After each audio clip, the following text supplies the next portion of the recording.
get another drink in a minute.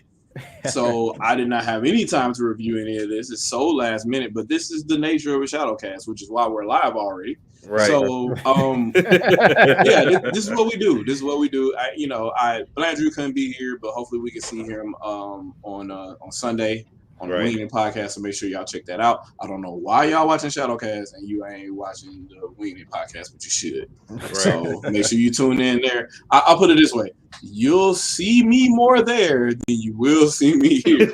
So it is in your best interest to subscribe to Winged podcast and hop on there, watch some vids, and see a bunch of gameplay stuff.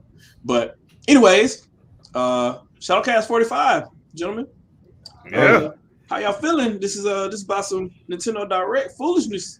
Nintendo round 2 fight. Man, Sony showed a nice video. They showed Gran Turismo. I'm like, okay, Gran Turismo looking good. I'm feeling good about it. Like Gran Turismo 4 was the last one I was really feeling right. And I'm like, yeah, I'm gonna go ahead and this is looking real clean and everything. And Nintendo's like, hold on. Nah. Nintendo like, hey, so on this Uno game, I'm going to reverse Uno, change color to blue, and all the combos, like ultra combo, and they're just like, you know what, we ain't got Killer Instinct no more, but ultra combo anyway. Right. We're just gonna go ahead and do. And I'm gonna let y'all know what y'all doing right now is y'all watching the ShadowCast in real time. You're watching my reaction in real time because I haven't seen all this content yet. No, he came in late to ours. I had a lot of Bacardi breaks after I left Jay's podcast earlier doing the stream. So a lot of this I'm gonna see for the first time. So you guys are gonna see this, and you might see me act a fool for that reason. So what's funny is he missed. He had there was 2 big announcements, and twice over did he come in and be like, "What did I miss? What happened?" I saw a little piece of one that would probably make player Essence pretty happy. And I saw it and I'm just like, man, why is Nintendo throwing all this out? But, I mean, they just basically said, we had stuff waiting for COVID and this is what y'all missed. So, which is why this disclaimer is up here, I guess, because they're just letting you know, hey, we would have had way more stuff if y'all was ready. So, hey, how you doing? Round 2. Like I said, Bacardi break all the time. This is what we do. Yes, we're talking about video games. Bacardi break. Look. This is what we do. I'm gonna y'all know as well. He also drives with his top down. Oh, here we go. I know, right? You know what I'm saying? With his nice tie and button up, you know what I mean? That's stunting. Corporate executive. Right. So where was I? We have a good podcast here. I'm gonna go ahead and start this video and we can go ahead and because why talk about the reaction, right? You can just see it right now and go from there. Mm-hmm. I don't think Shadow's gonna make it. I don't think he'll make it. You don't think he'll make it? Bruh. So unfortunately, I saw the end already, so I'm already smoked from that. So he ain't gonna make it. How many pauses you think he gonna have? I'm going for about 8. I'm going about 8. It's gonna be about 8. Reflection. So Aries just had the best quote. He said, "People gonna be broke in 2022." Facts. Look, MLB the show. Like, okay, so about stuff we already know that's coming. Triangle strategy, right? We already know that's coming. Look, dude like me, I still have to go get Bravely Default 2. Like I'm still on the backlog for that. So look, this still in the shrink route, my G. It's still in the shrink route because I'm doing. So what I'm doing now is I have to give PS5 a fair shake, right? So that's hard. If I want to play the new Horizon game, if I want to play the new God of War game that's supposed to be coming out at some point, they say the end of this year. I don't think they want to do that. I don't think they want to do that.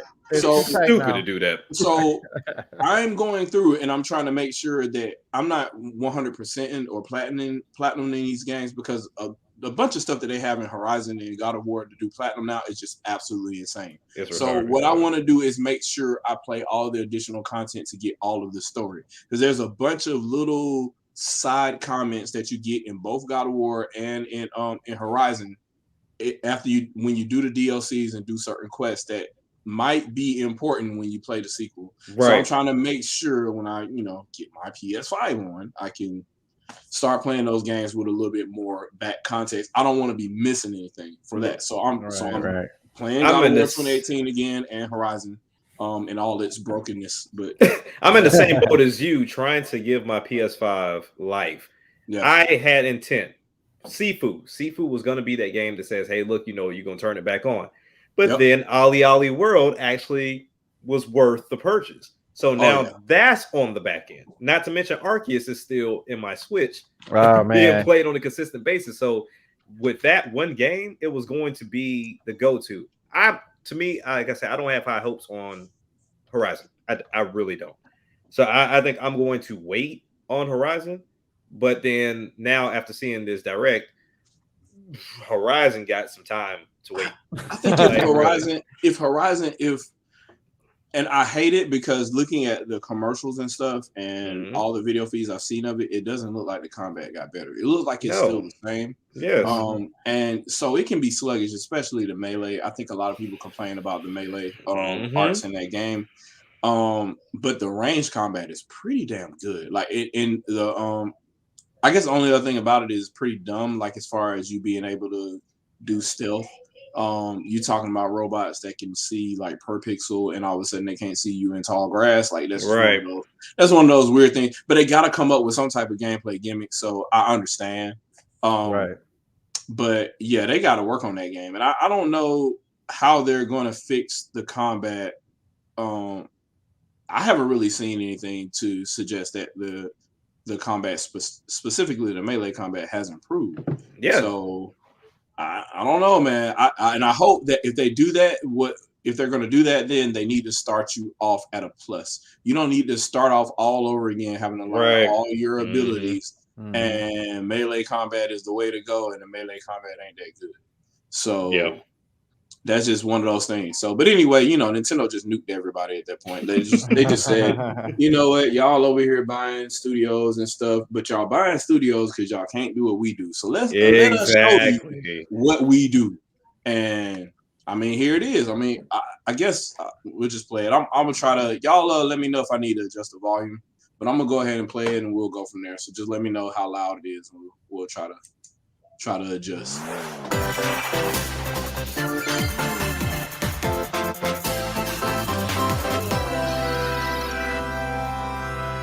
I'm ready for the roller coaster. So yeah, this is crazy.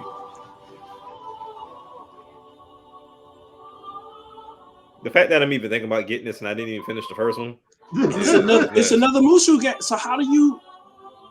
I didn't even play the first one, but I played Three Houses, and now I'm like, man. I love the first one. The first Fire Emblem Warriors game was awesome. I will not allow it to perish with you. I'm trying to. Let me see if I can get the volume down. I seek to destroy the irrational power structure that shackles Fodlan. If the kingdom is ever to part ways, now I would like for them to add more elements to games like this, though. Yeah. So we're like, there are missions. Yeah, some of that stuff is time based with side missions, and the combat. I feel like they could add more to it. But I mean, I understand that's the style of the game, though. If they add the Three Houses elements, like all the other side missions you have there, and all the ways to, like, when you stay at the library or whatever, and you're able to develop your skills that way, I think that'll be a good addition to this. Right. Now that I know, I won't make the same mistake again. So, do you think we're going to get another 3 spirits out of this game for the Smash? It's not a sin you take for nice. See what I can do here. You know what I hope they do when they add is to do classes in this too. Right. Yeah, classes would definitely be good. Right. Classes and guilds, I guess. What do they call them in Three Houses? I forget. You pick a house, but then you have like Hello, everyone. a class, but like the different classes. Yeah. Mm-hmm. What you just saw was the trailer for the Fire Emblem Warriors 3 Hopes game. We hope you'll look forward to a different story set in the same universe as Fire Emblem Three Houses. Let's see the first batch of Nintendo Switch headlines. Hey, so are the new Nintendo developers on this again too? Like how the Splatoon Direct did and the original Switch Direct? Will they have the new guys? No, they're not. It's still just this one guy that's replacing the water. I think they're saving them for E3. To be honest, I think they're saving them for E3 because usually the Splatoon guy shows up. Yeah, it's just cool to see the young guys carrying the torch. That's kind of why I want to. Yeah. Another full campaign awaits in Advance Wars 2 Black Hole Rising. Bruh. More commanding officers and more diverse terrain can be leveraged. This has been a minute coming too. What, it was originally supposed to come out in December. Yeah. Originally. Things like this. Why wasn't this a Wii U game? I know Battalion Wars was on Wii, but why? This would have been perfect for mapping. Yeah. Fantastic. Go for high score. I get it. The Switch is a touchscreen, so you could still. In the design room. Or battle friends. They have a design thing, so if you in handheld mode, you could just design it in, flip it over to the dock if you ever need, whenever you want to go to the TV. So. Reboot Camp marches onto the Nintendo Switch system April 8th. Please let that not be a whole $60. Nah, I think this one might be like even if it is $60. I mean, universe. I know I'm gonna have to cry and buy it anyway. You gotta have to cry. Light of a distant sun. And this is one of the games that I just didn't care for. Like I said, I haven't played it since its inception, so like I know it changed a lot. And even when it came to Game Pass, it was a totally different game. Yeah, I know, because a buddy of mine was telling me, he was like, "Man, you might want to try to pick it up again." I'm like, "Dude, probably, but no." Wasn't this one of the games that only the power of the PS4 could do? Kind of. Yeah, it sure was. Yeah, but it looks like they reworked it though, because I mean, they didn't have a game. Yeah. Well, what I'm saying as far as for the Switch, because even like when we looked at this at the first time, I thought this was a cloud version because it looks really good. But it looks like it may just be a different graphical style and made for the Switch, if you will. Which would be great. Yeah.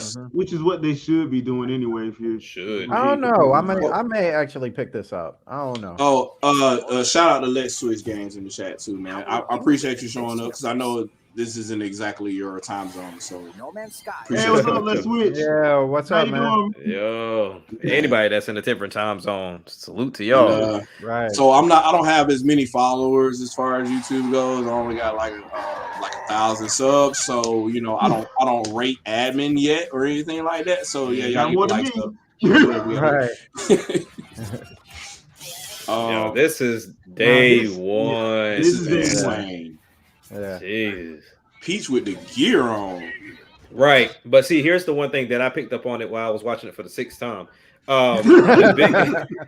So like the big difference that I'm noticing, and maybe I think is because I didn't play the Wii version, I played the GameCube, but if I'm not mistaken, with the older games, that you had like the main character, and then you just kind of had like the little Koopas and maybe the Toads as a side. But this one looks like you can have like Luigi on your team along with Peach and everybody else. It looks like you can mix and match kind of. Yeah, exactly. It does. Dribbling and passing to teammates. So I wonder if that benefits or if that's just for multiplayer, because with multiplayer, of course you'll be able to pick the characters, but I wonder if you're playing like the solo player campaign, you have to use like the little Toads and the little Koopas. They might force you because of certain gameplay scenarios. They might just try to quote unquote teach you how to play the game. Right. Okay, can we just notice that Rosalina is cheating by flying? Mario is too by using his hands. Wait, Mario's using his hands though. Was she in the second game? No. Okay, I was about to say because she didn't exist obviously in the GameCube game. So right. The Hyper Strike. Rosalina hovering around like Captain Marvel. Yeah, she should because she's literally Captain Marvel. But right. She said if Wario can use his hands, then I can fly. She's like what, 8 feet tall? I don't know. Yeah, like super tall. She's a Super Saiyan God. So I hear a lot of people say that they play with all that stuff turned off, like they just play it as a regular soccer game. Where's the fun in that? Okay. Where's the fun in that? Come on, man. You gotta. That's like Smash with no items. No items, yeah. Playing on Omega zones or whatever. Only flat areas. Yeah. Final destination only. No items. Up to 20. But they're still tripping in the game, so I don't know how. Or join an existing one owned by other players. Try to become the world's top club. Yeah, if they continue to add content with this game, I can foresee this just holding on for a long time. Oh yeah. Because I see a lot of people dogging like golf and tennis, but those games got better over time. Yeah. Like the golf game that came out at launch versus not golf, but the tennis game that came out at launch versus now, totally different game. Yeah. And the people that complaining, like most people, especially with the golf, they love the rush portion. Right. They just so addicted to rush. Yeah, I love it. I love it. I need to pick it back up though. It's just I buy every damn thing, so yeah, stuff get put in the back burner. Hey, John Shepard, good shout out, man. Yeah, I haven't said it. I probably should have said it. Who don't step in the game? Yeah. This is what we do. This is what we do. Oh yeah, to Aries, yeah, this is a middle finger to EA. I mean, they kind of give themselves a middle finger, but at the same time, yeah, I can see how this could be a middle finger to them because honestly, they left food on the table in For so sure. many ways. Nintendo over here, like we got our own event-based game, like just the only thing they haven't done is football. Yeah. If they do football, it's a wrap. Wait. Yeah. So I'm guessing there at some point there's probably going to be perks if you're a Nintendo Switch Online for Splatoon. For sure. They're gonna have, And then the Nintendo Switch Online app too. You got the Splatoon app or whatever. So which was slept on. Which was slept on. Yeah. For sure. Yes. All right, we got Andre in the chat. All right, what's going on, Andre? Because they literally had it like a whole like shopping store on the phone, and you can only buy certain things from that app that wasn't in the game. So I mean, I thoroughly enjoyed that. Oh yeah, for sure. For sure. Ring. And not too many people really. Everybody, all they want to do is hate on that, and they showed the whole picture of the whole. Well, look at how you have to connect it, blah blah blah. That's how you have to connect it if you want to hear audio through your headset while you play the game. But nobody's really just have your phone sitting there like you normally would if you're talking to somebody on the phone and be done. Right. Like it's not that complicated. Right. People complicate things. They like to complain. Let them tell it. They it's a problem. When people want to create problems, they'll create problems. So that's the other thing I wanted to say too, and I'm probably going to pause this real quick. So earlier today, I just watched a video about the Stream Deck, the Steam Deck release, right? Right. So apparently, like what's his name? Linus Tech Tips, a couple people, they got the early release or whatever, right? They went out of their way almost the entire video to not talk about Nintendo Switch. They would not compare because they don't want to show how huge it is compared to Nintendo Switch, right? So they showed Aya Neo and all these other PC whatever bases or whatever. And the funniest thing was all the demos he used was playing Nintendo's games and emulators on while he was trying to test his console. And so like he showed the console and everything. He had issues struggling, trying to play control at first until he loaded the native drivers and all that to get everything right.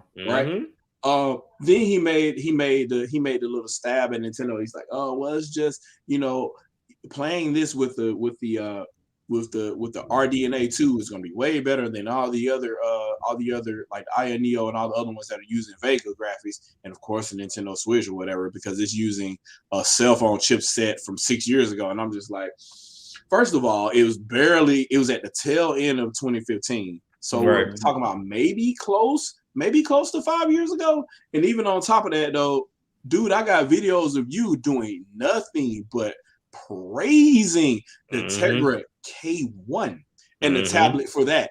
And all of a sudden when the Switch comes out, now all of a sudden it's a problem and you can't talk about it and how it's underpowered and all this. I'm like, bro, the Tegra K1 was trash.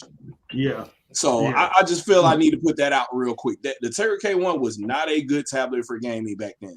And he just wanted to talk about it and how it had a little screen connected to a flip-up little controller or whatnot. Like you had a controller, you flip up the little tablet, and it played even a lower resolution, and it was even more trash. And then you get the bigger tablet that had like a little stand to it, and you connect the controller to that and play, and it was all disjointed. It wasn't one whole thing where you could disconnect the controllers and everything and play in different ways. You had to set up the tablet in different ways to play tabletop mode or connect it to the console. You had to take a cable and plug it to the TV and all this other kind of foolishness instead of just docking it and going from there.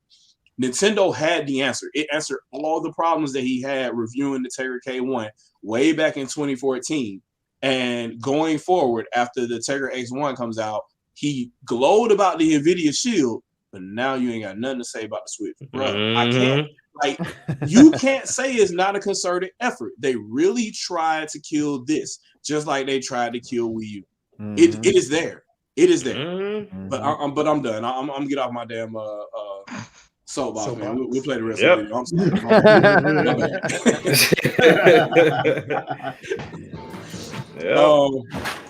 Yeah, Splatoon, man. That's my game, man. That's what I'm saying. We got to run that. We got to run that as soon as I'm still a little messed up about the fact that this gives you so much survival horror. Yeah. Hell, when you play it, it feels that way. Like Salmon Run is no joke. Like you'll play the first run, it's like, okay, cool, no problem. And you start getting into them later waves, it's like, dude, how am I supposed to survive? Like we out here just getting murdered. That thing stalking you too, and they be coming, bro. And then the crazy thing is, people like get upset that you can't chat while you're battling. But my thing is, like, once when you start picking up, you don't have time. Like even when you have to start picking up patterns. Like even for me, when I start noticing what my teammates are doing, we all start doing the same damn thing to try to either keep team within a zone or either just try to fight off as much as we possibly can. You don't have time to talk and strategize. I mean, it's literally Left 4 Dead for kids. Yes. Yeah. but because it's colorful, people think it's kiddie. I'm like, okay, you get in and start playing, see how addicted you get to it. Right. And that ranking system is brutal. Yeah. I mean, if people like firefighting Halo, they'd like that. Yeah. A full remake. Front mission. What? Yeah. Come on, bro. I forgot you hadn't seen this. Hey, man. They out here doing this, man. It's called Panzers. Straight strategy. To victory. Hey, man. Gain the upper hand in battle by I love that 12 frames a second. Hey, I'm done. I'm done. I mean, look, it's a strategy game. You don't even need more than 5 frames, to be honest. But you have a Panzer, like. I need this to be like, I need a game like this, but with Zoids. That's what I love Zoids, man.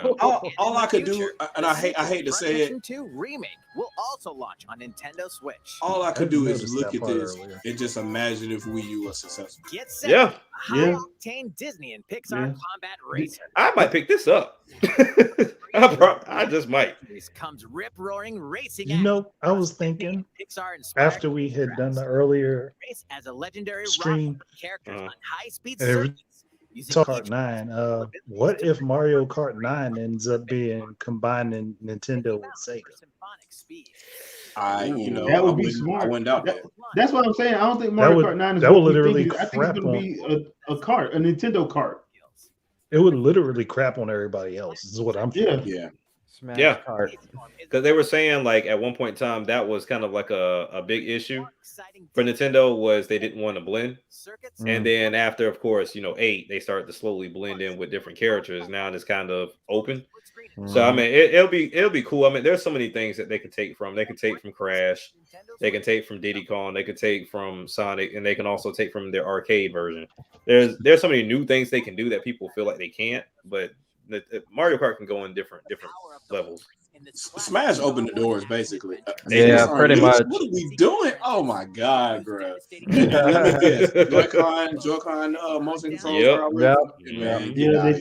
Full gyro.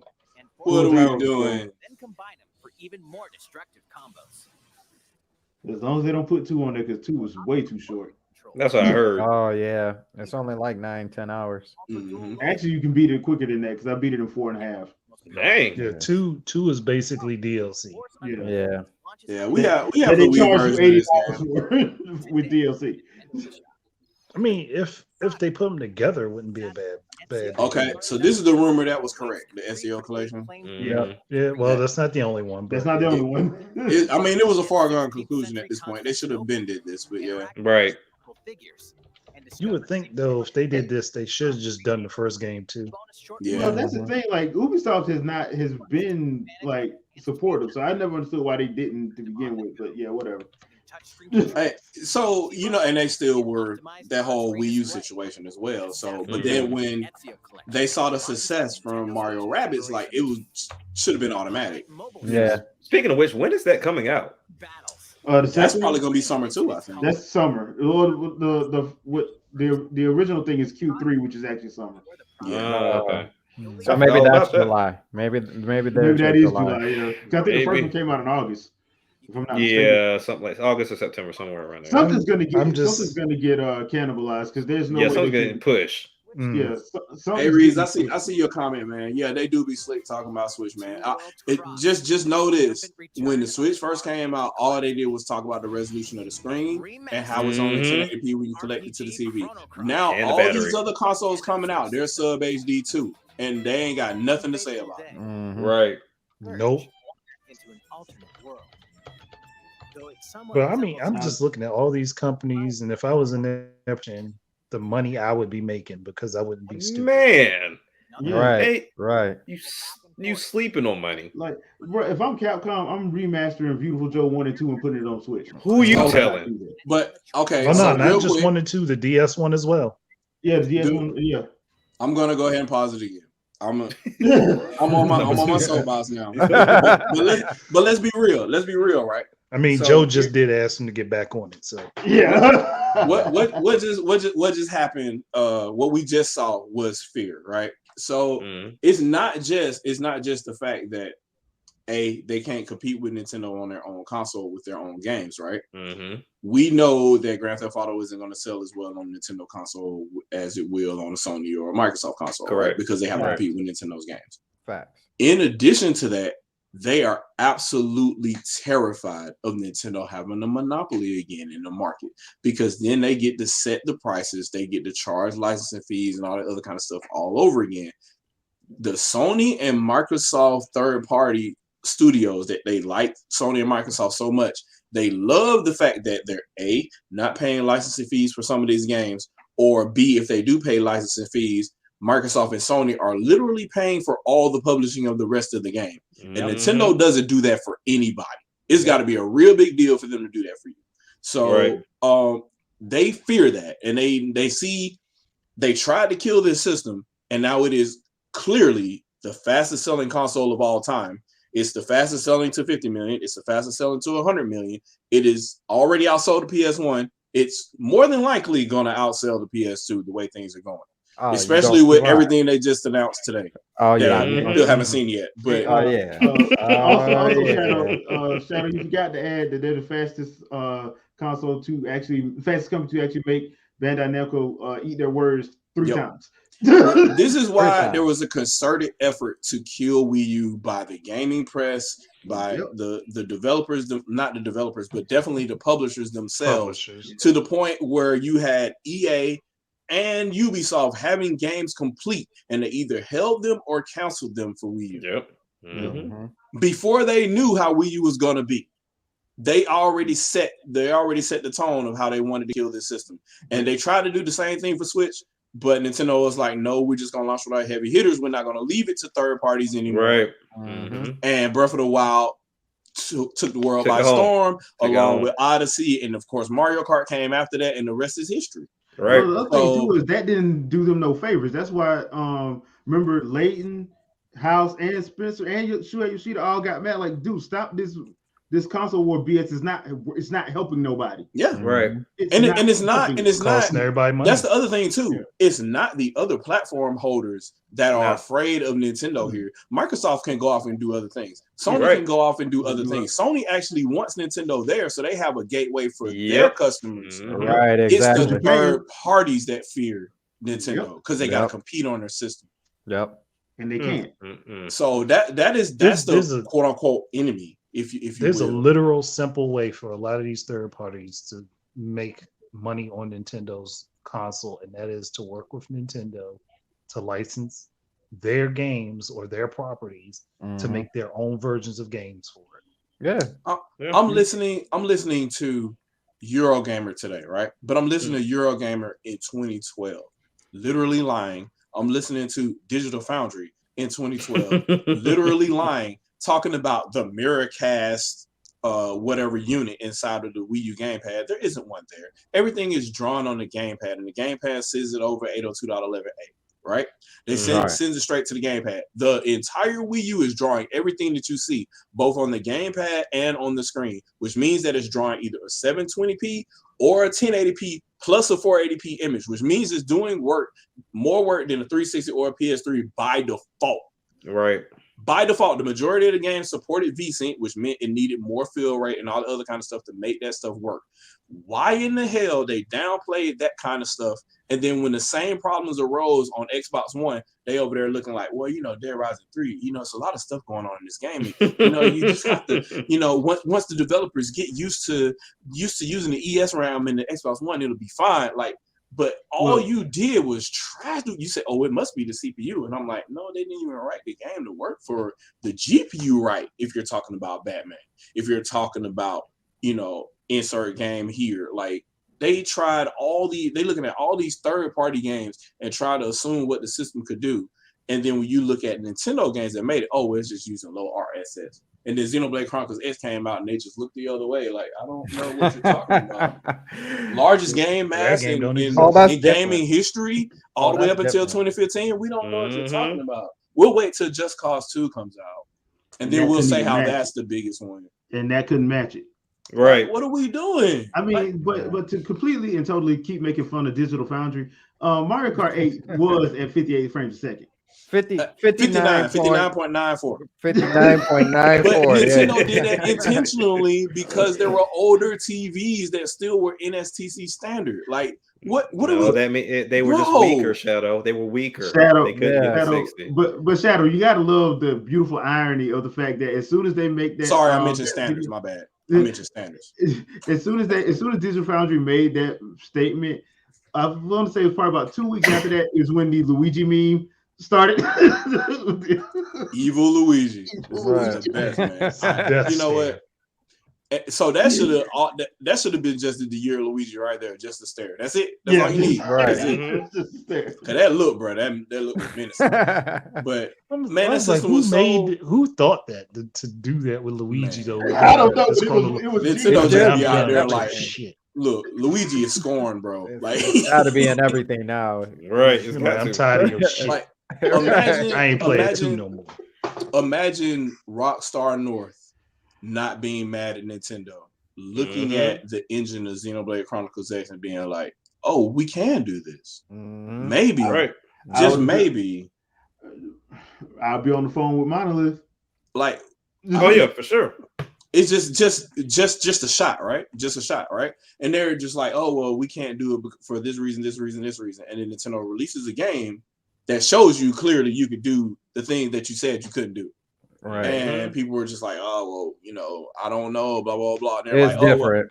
When you have a whole bunch of enemies on screen, the CPU can't handle it. And I'm just like, I'm looking at the end of Skyward Sword, which is a Wii game. Yeah. And there's mad enemies on screen. What are you talking about? You have to run a gauntlet at the end of that game. Sounds like it's the game engine. Maybe you should change your game engine to take advantage of the hardware better, maybe. I don't know. Because are they selling that Rage engine? You're talking about like even the Musa, like the Warriors games, right? Right. So yeah, they need to Orochi Warriors 3 Hyper was not optimized for Wii U at all, and he admitted, hey, look, I don't know this CPU well, so maybe that's why, blah blah blah blah.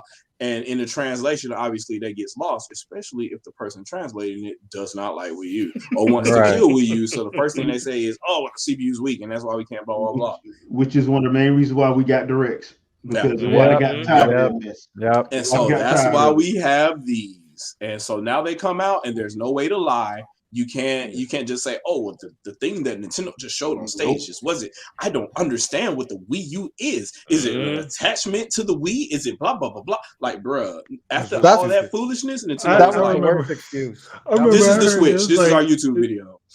I remember when I heard that though about the Wii U gamepad. Is this an attachment for the Wii? I'm like, how's that going to make the Imagine that still being the narrative in 2012, E3 2012. They already showed it to you in 2011. And they had the kits. And they had the development kits. They had the kits, remember? They show it to you 5 different times in that video that this is the Wii U, not the gamepad. Here it is, right here, sitting right next to the gamepad. Here it is. I see your comment, Spencer. Look, so check this. I want to show this to you so bad, but All Gaming Press is taking down all the videos. Yeah, they're all gone. If you try to look for any of the press that they had from E3 2011 or 2012, you can only find Xbox and PlayStation stuff. There's nothing about the Wii U and their quote unquote reactions to it. Other than stuff from a year after the fact. The only one that's still left is the Digital Foundry one. I think they just recently did that, like 2017 or 2018, in retrospect of the 2012 one, and they bashed the hell. I think I talked about it last week. They bashed the hell out of the Wii U. I mean, because their parent company, Eurogamer, said go do it. And you gotta remember, game trailers ain't around no more. Rev 3 ain't around no more. A lot of these people that were back, they ain't around no more, so all this stuff going too. So and of course, you know, our good buddies at IGN. I'm still tripping that Adam Sessler acted like he didn't know what the gamepad was. No, I'm still tripping. That was just tripping for me. The whole G4, that whole time of him and Morgan Webb and Mario and all those games, and oh man, you really gonna tell me you don't know what a Wii U is? And then even when they acknowledged it, they was like, "Oh, it's they said that was a toy-like controller." If anybody had it, they were the ones to have it before everybody else. Yeah, that's a giant Fisher Price controller. Yeah, okay, that was the Steam Deck is about to come out now. What are you gonna call it? Yeah, but it feels like hardware. It feels like an expensive hardware. That's what it feels like. It's light in the hand too. It's 1.5 pounds. Yeah, I'm about to say, drop it. You want to. You won't see another one for a couple of years. Yeah, that's one of those things, man. They just. It was a concerted effort, and the fact that you can't find the videos now should be testament of that. The fact that you can't find the articles now unless you use Wayback Machine should be testament of that. The people that made these articles or whatnot, they're all whitewashed. The individuals that did that stuff that went on to go do other things or whatnot, they're not there anymore. So obviously they're going to pull all their stuff too. And naturally on their individual blogs, they don't have stuff anymore for Wii. It's just one of those things that where, you know, and not to jump on the let's save Wii U bandwagon. Obviously that's come and gone, right? But all Nintendo Switch did was prove that Wii U was the thing from the get-go. All it did was prove that Nintendo was right from the beginning, and nobody wanted to cater to that system and do what they should have done with it. So all I know is the Switch is the biggest FU that Nintendo can They said we're going to give you Wii U without the external hard drive, without any of this other support, without Miiverse, and you're going to buy it, and people did. Yep. We're going to give you the Wii U in reverse. And a paid subscription. Yeah, we're gonna give you the one thing you asked for. The one thing you asked for, that's what we're gonna give you. We're gonna give you the ability to take it anywhere that you want. Other than that, we're stripping it all the way down. Yep. Switch was the biggest FU and basically pointed straight at gaming. And then what they did was, and this is the other thing too that they don't talk about as well. The Nintendo Switch has a more powerful CPU per core per clock than PS4 and Xbox One. Per megahertz. So the excuse of, oh, well, it can't run in these CPU, because everything was a CPU bound for the most part in the 7th and 8th generation. A lot of those engines, those excuses were gone at that point. So now what does your memory management look like? What does your game engine look like? All these art assets that we don't need. Like why you got, 4K assets in here if this screen is going to be 720p. All that stuff, all those excuses went away. And now you magically get Witcher 3 and all these other kind of games to be on the system that all intents and purposes is lower wattage than Wii U. Right. So, and here we sit. I say we need like a reporter, like a gaming reporter that has access to these companies, that has that I don't give a fuck attitude to just ask these questions. Like even now, even if you say, okay, forget Wii U, ask those questions of like EA, what's the deal with the Switch? Like, why are you ignoring it? Like, what Rockstar, why are you ignoring it? Because let's get past the definitive edition stuff, because there's no reason for those games to have sold 10 million. There's no reason for that to have sold. But you have Chinatown Wars you could have remade and put it on this console if you didn't want to put the mainline series on there. What's up? And so that was the thing. So even they did it, but they did it for Wii. And they did it for Wii because it was already successful. There was nothing they could do about it, and they were trying to tear it down while it was doing what it was doing. So they would ask those questions because they knew the answer would be obvious. Because they're like, hey, this is a 480p system or whatever, blah, blah, blah. And they're like, hey, so why isn't there a Wii version? They would ask that expecting the answer that they wanted to get. So they were probed for that. They couldn't really do that for Wii U because then at that point they were like, well, it's an HD system, so we can't really say it was built for these engines. Nintendo specifically built this console because it's for Wii and U, which means that the hardcore gamer, you're able to get these games because they built this system for the hardcore gamer and those game engines that were happening during the 7th generation. So all those games can be ported over, and it was built for future forward. So 8th generation games could work too, because guess what? PS4 and Xbox One, they went GPU heavy just like Wii U did. Right. Tablet CPU heavy on the GPU side. We're doing GPU compute. And CPU side, not as much. We're going light on the megahertz, just like we did for just like Wii U did, versus the 360 and the PS3, which had 3.2 gigahertz or what have you, old power cores that were, excessively power hungry.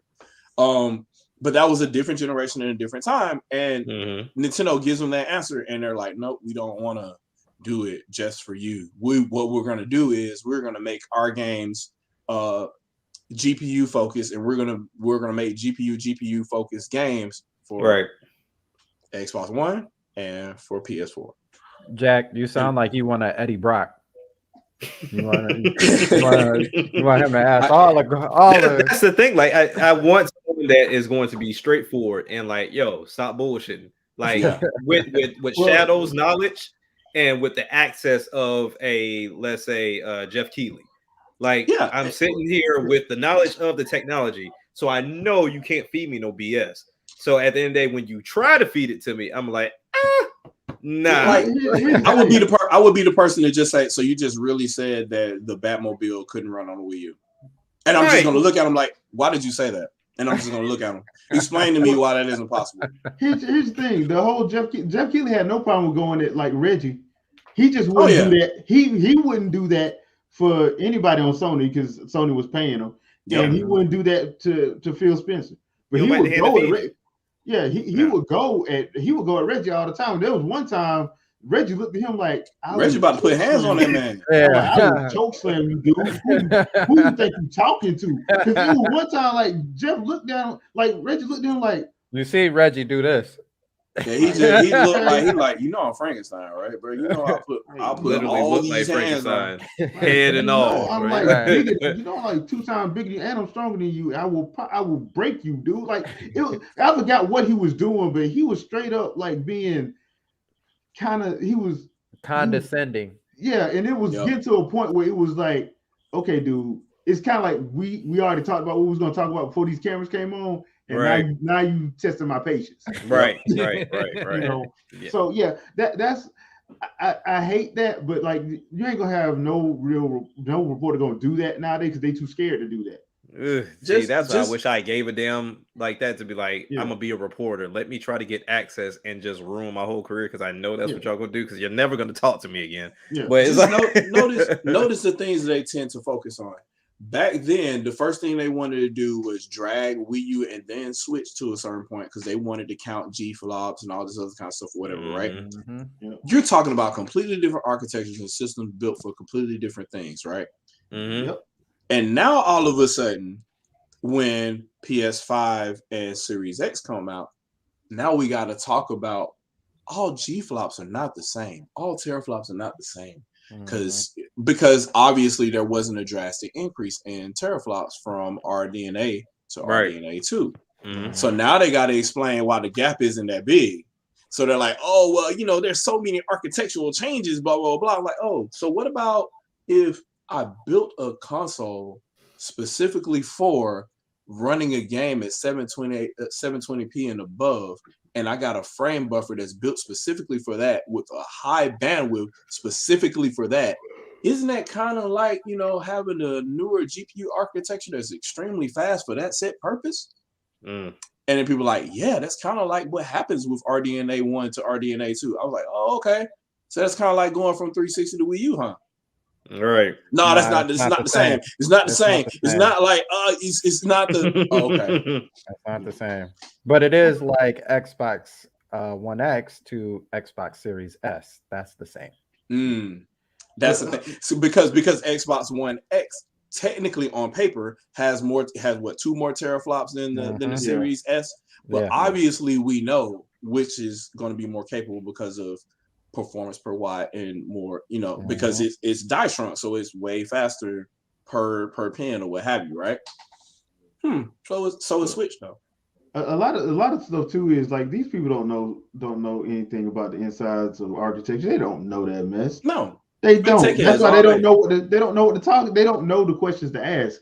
And to be completely fair, they shouldn't even be asking that stuff when you're talking about a game. Like if you're talking about a game, you shouldn't be asking about that. You should be asking stuff about the game. You trying to talk about teraflops and all of that and ray tracing and all that. Like, dude, that has nothing to do with this actual game that we're trying to talk about playing. Once again, this is another reason why I love the Treehouse at freaking Treehouse Live number 3. No excuses. There's no excuses. They talk about the actual game. Yep. And the developer sitting right there while somebody actually playing the game, so you know what you're getting. No excuses. Yeah, that's me. Sorry. Yeah, so it's one of those situations. Like most of those people don't know, and that's why it's so funny, especially like back in the day when you would watch certain companies when they would have developers in there and they'd be like, "That's not what this is."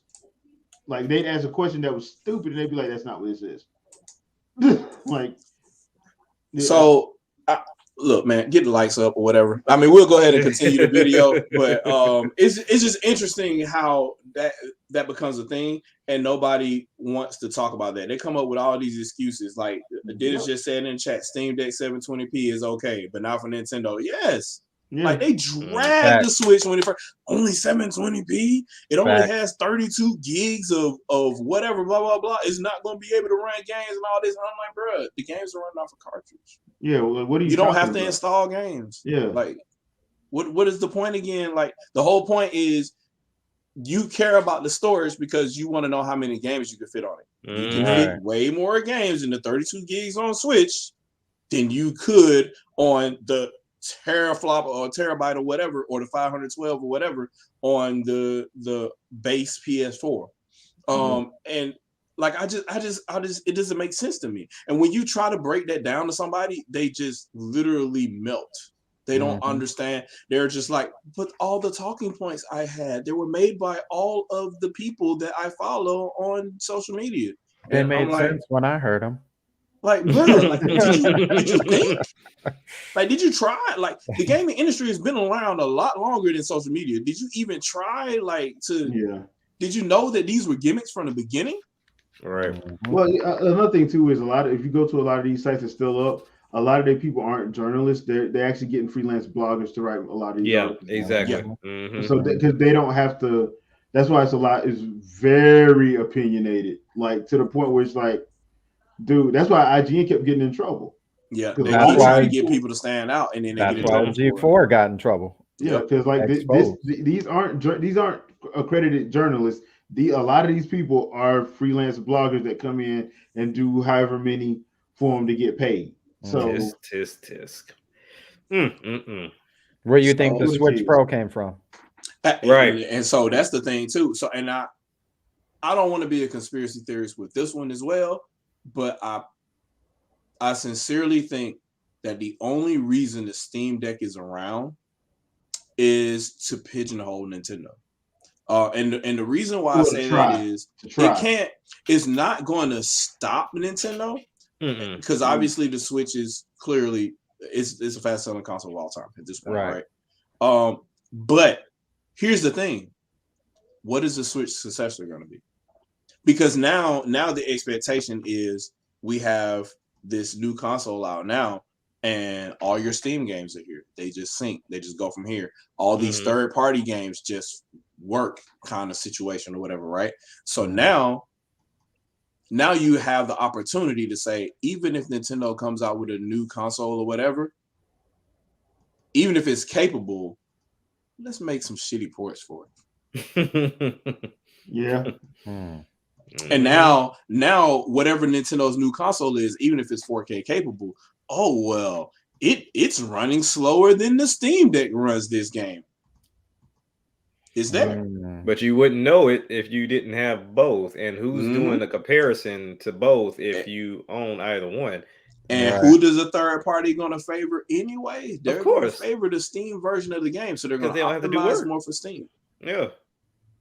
And all the complaints they're going to have for a third-party game on Switch versus Wii U is versus Switch or Switch 2, whatever you want to call it or what have you, is going to be all the problems that Nintendo will solve in their own games, which is the same thing that happened with Wii U. Oh, we can't do it because the bandwidth here, blah, blah, blah. And Nintendo's like, no, we solved that.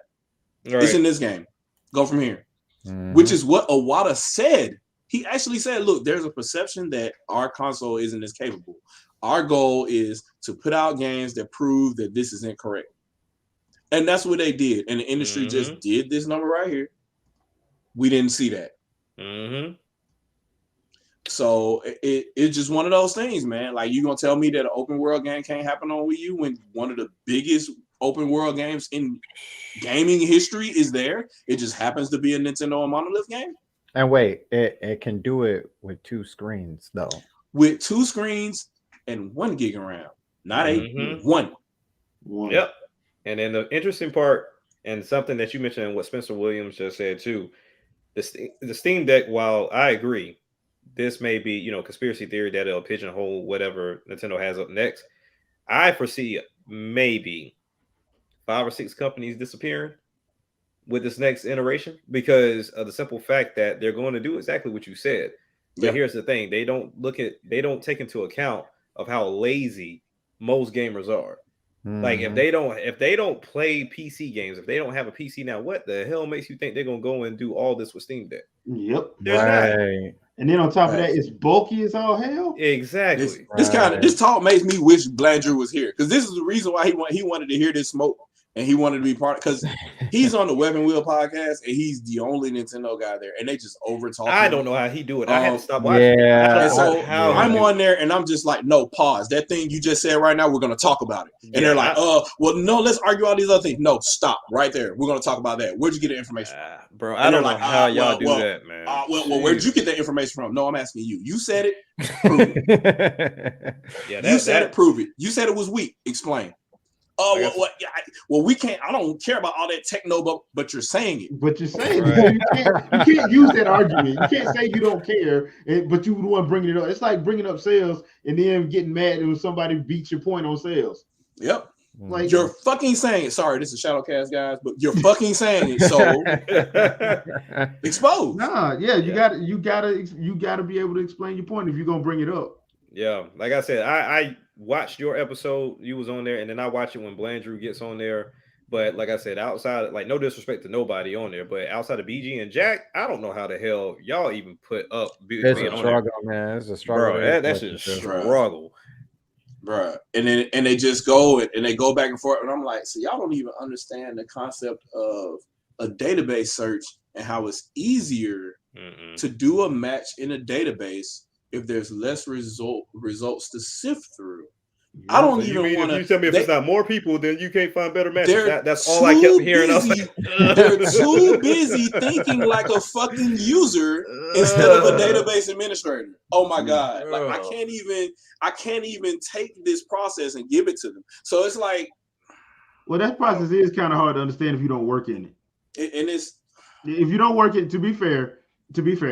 If you don't work in it, it is kind of hard to understand. But then why argue it, though? But that's the thing. You shouldn't be arguing it. Because at that point, you don't know what you're talking about. Right. You really don't know what you're talking about. And there's nothing wrong with saying, hey, look, man, I don't understand this because this is not my field of expertise. Shit, it is nowadays. There's nothing wrong with saying that, but it's like a person arguing about fuel and they never pumped their gas before. It is literally that's what it feels like, and it hurts so fucking bad because I know what this fuel does versus this one, and they're just like, no, it's the best, blah blah blah. While I sit in my car and have somebody else pump it, and I'm like I said, I get where they were coming from because on the surface, you'll think if I had, let's say, 1,000 people here that wants to play this game, then it'll be easier for me to find matches. But opposed to if I had 100 people. But I get where that concept comes from. But the server is doing the work. It's doing more work. Exactly. Yeah. So if I only have 100 people, then that's less people for me to pick from, and I can put you in better areas. But if I have 1,000 people, then I gotta siphon through that many people. I gotta siphon through connection, like how good your connection is, how weak your connection is, where you're located, where your server is. Like there's a lot more work being done. So I understood your plight, but I also understood how they were thinking because they're like on their point, they're like this. Right. If you have more people, then I should get connected faster. On paper, that sounds great. But in reality, it's wrong. You're assuming that the server is capable on their end, and you don't. And you don't even know what kind of service they use because everybody don't use top of the line service. A lot of these companies do not use top of the line nothing. And I'm gonna say this: a lot of companies don't even know what they use because they just lease it from insert company here. And they got whatever the hell they got, and they throwing hard drive somewhere in some colo somewhere. They don't know. They signed into rentaserver.com for this game for however long. There's only two companies I know that know what they got, and that's Google and Microsoft because that's they have to know. They have to know. But like Apple probably don't know. More than likely, Amazon, we know they don't know. So like Google and Microsoft, they know because they have to know. The stuff that they're doing, they have to know down to the T because they have audits they have to do and all that other stuff. Like to keep up with all of that is you have to stay on top of that. But some of these companies, they don't know what they got. Yep. I got a hidden comment. I don't think I have it in the description, but I have a Streamlabs link if you want to donate. I don't know what it should be in the description, but I haven't done it. Whatever. Y'all know what to do. Like I've seen my other videos before. Like that's fine, whatever. I'll say, hey, it came up on the screen, it's great, blah, blah, blah, whatever. It's fine. But as you leave comments, I'll try to read them as much as I can. But that's kind of why I wanted to stand on this sandbox because they have indoctrinated people so much that all the norms that they've cultivated, like people expect that as the default standard. Like they're just literally like, and it's a different excuse every generation. I remember the quote unquote, we need HDR. Like we need what the fuck? HDR lighting in a game? Like, don't you need global illumination and all that shit to work first? They're like, no, we want the HDR filter. We want to take different colors and do this little bit. Why the hell are you coming up with this? Why don't you just, first of all, deviate from 16-bit color in your game and do full 32-bit color in your game and stop showing all these fucking grays and browns. Then you don't even need HDR at that point.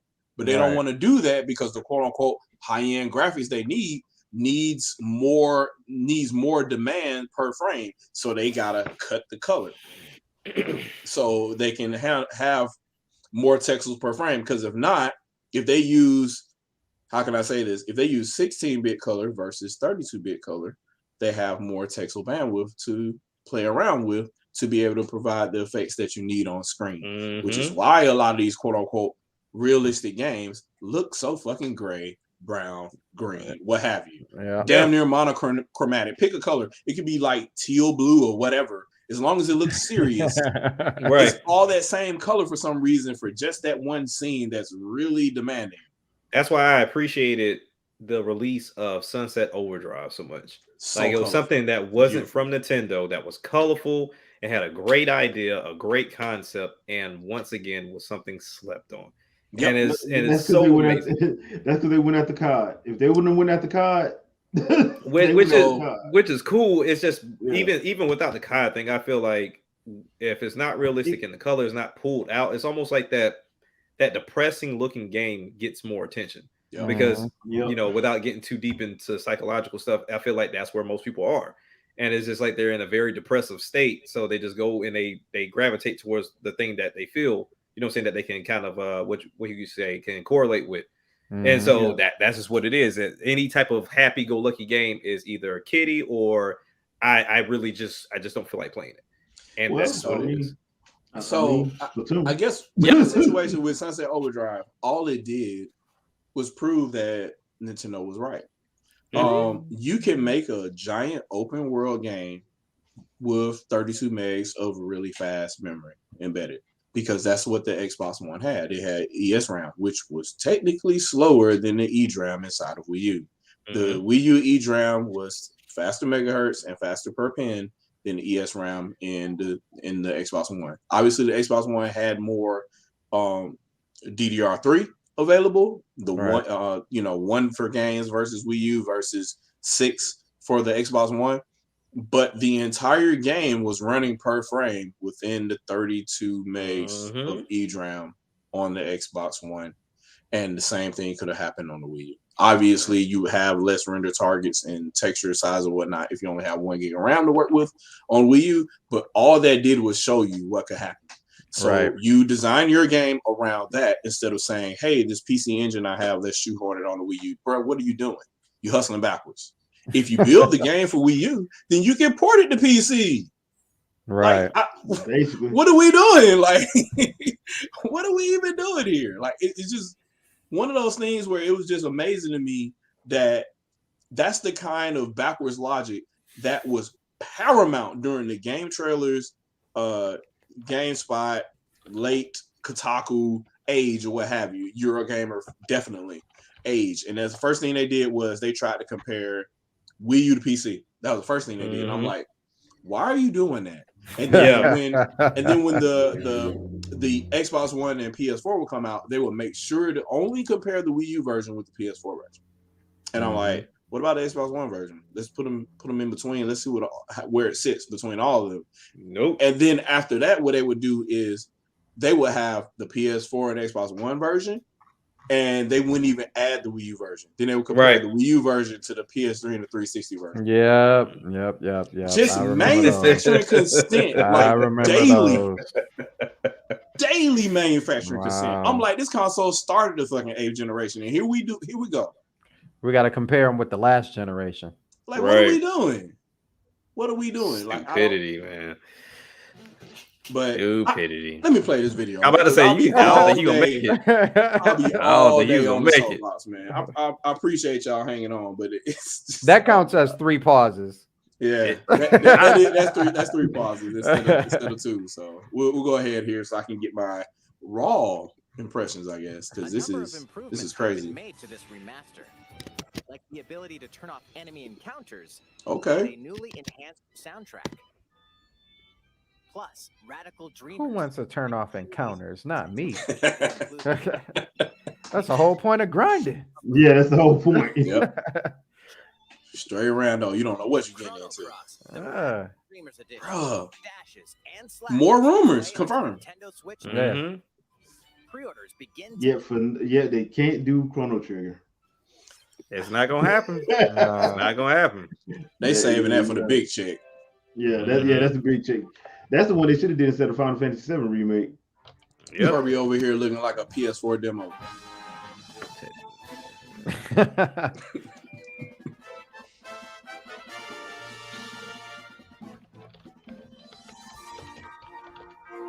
Not the puppies.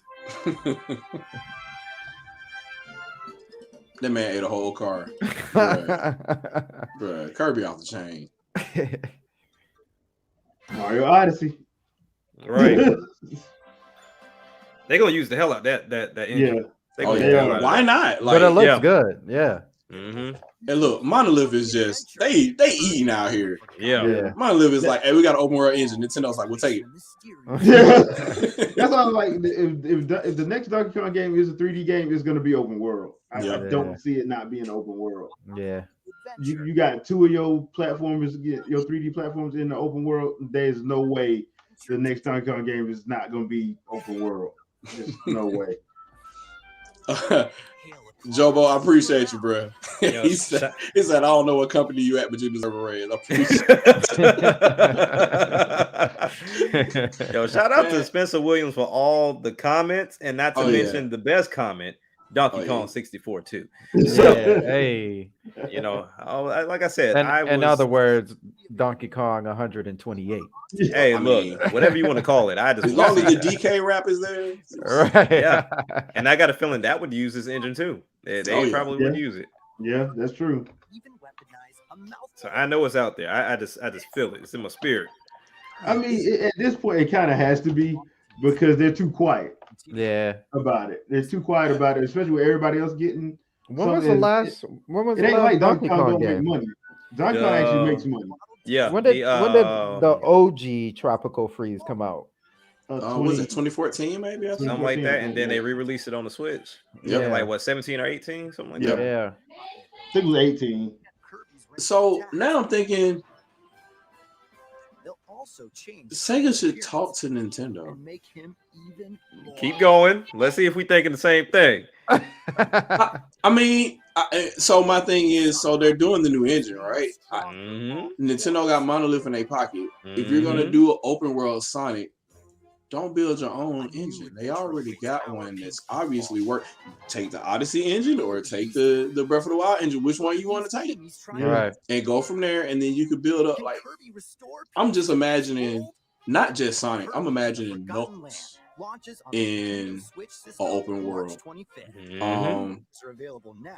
And we can save Shadow for another day, but definitely Knuckles, Tails flying around. Like, Please look forward to it. Like, I like the concept of Heroes. Now, I didn't get to play it originally on the GameCube. I had to play it on emulator, but it's just one of those things of pause. I'm sorry. Just this is a moment right here. But here's the key moment for this. Even though that's perfect, the key moment for this. What I like about this is the show has cross console to where you can just switch. Like, if I'm playing it on my Xbox, all my progress is already on my Switch. So I'm not missing a beat. That's sweet. Every game needs to do that. I don't know why it doesn't do that. Why it took Sony to do this, it bewilders me. Like, it's the craziest thing. It's the only other game that did this was it was between Switch and PC, and I think was it Xbox One and PS4. There's a couple of games that did that. And so Hades does it on PC and Switch. Yeah, Hades does it on PC and on Switch. I don't know if they do it across everything else though. I know other games do it, but you got to be signed up to their Ubisoft or EA account. But with this, like that's gonna be that's one of the enticing points to actually buy it, because it's like, okay, if I'm playing it, I can literally take it on the go. And just do it that way. The only thing I've seen is proprietary.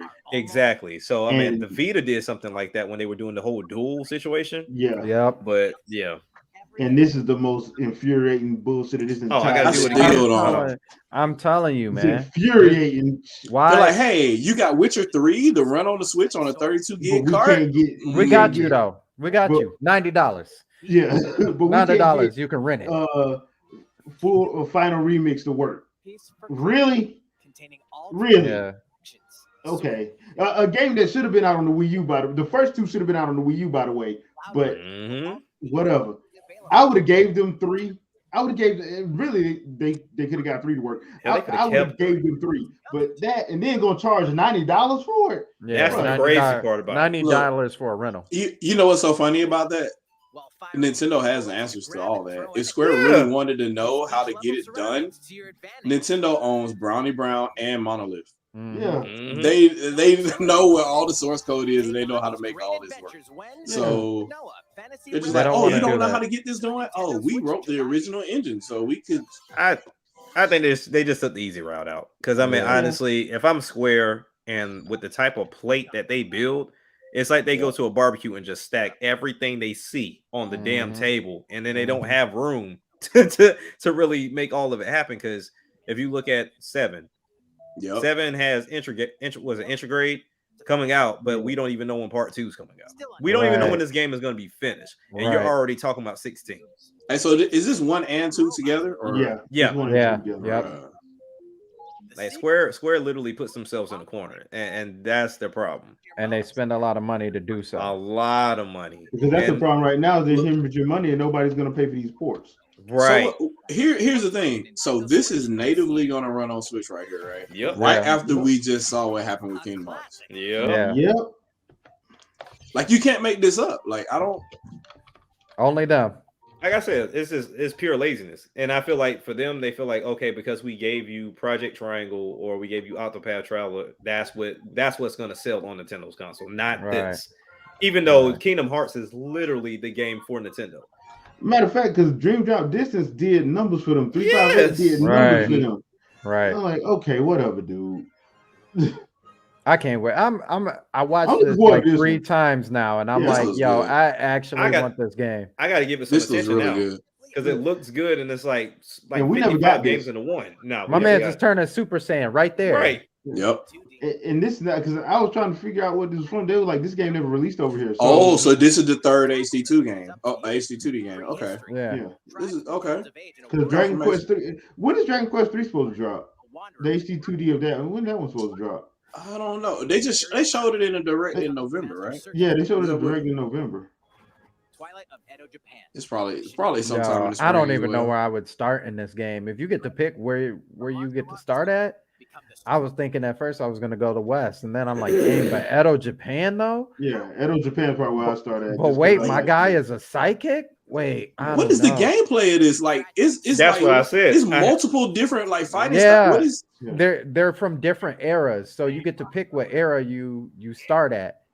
So you can start in the caveman times, you can start in the Wild West times, the Edo Japan times, the future or the distant future.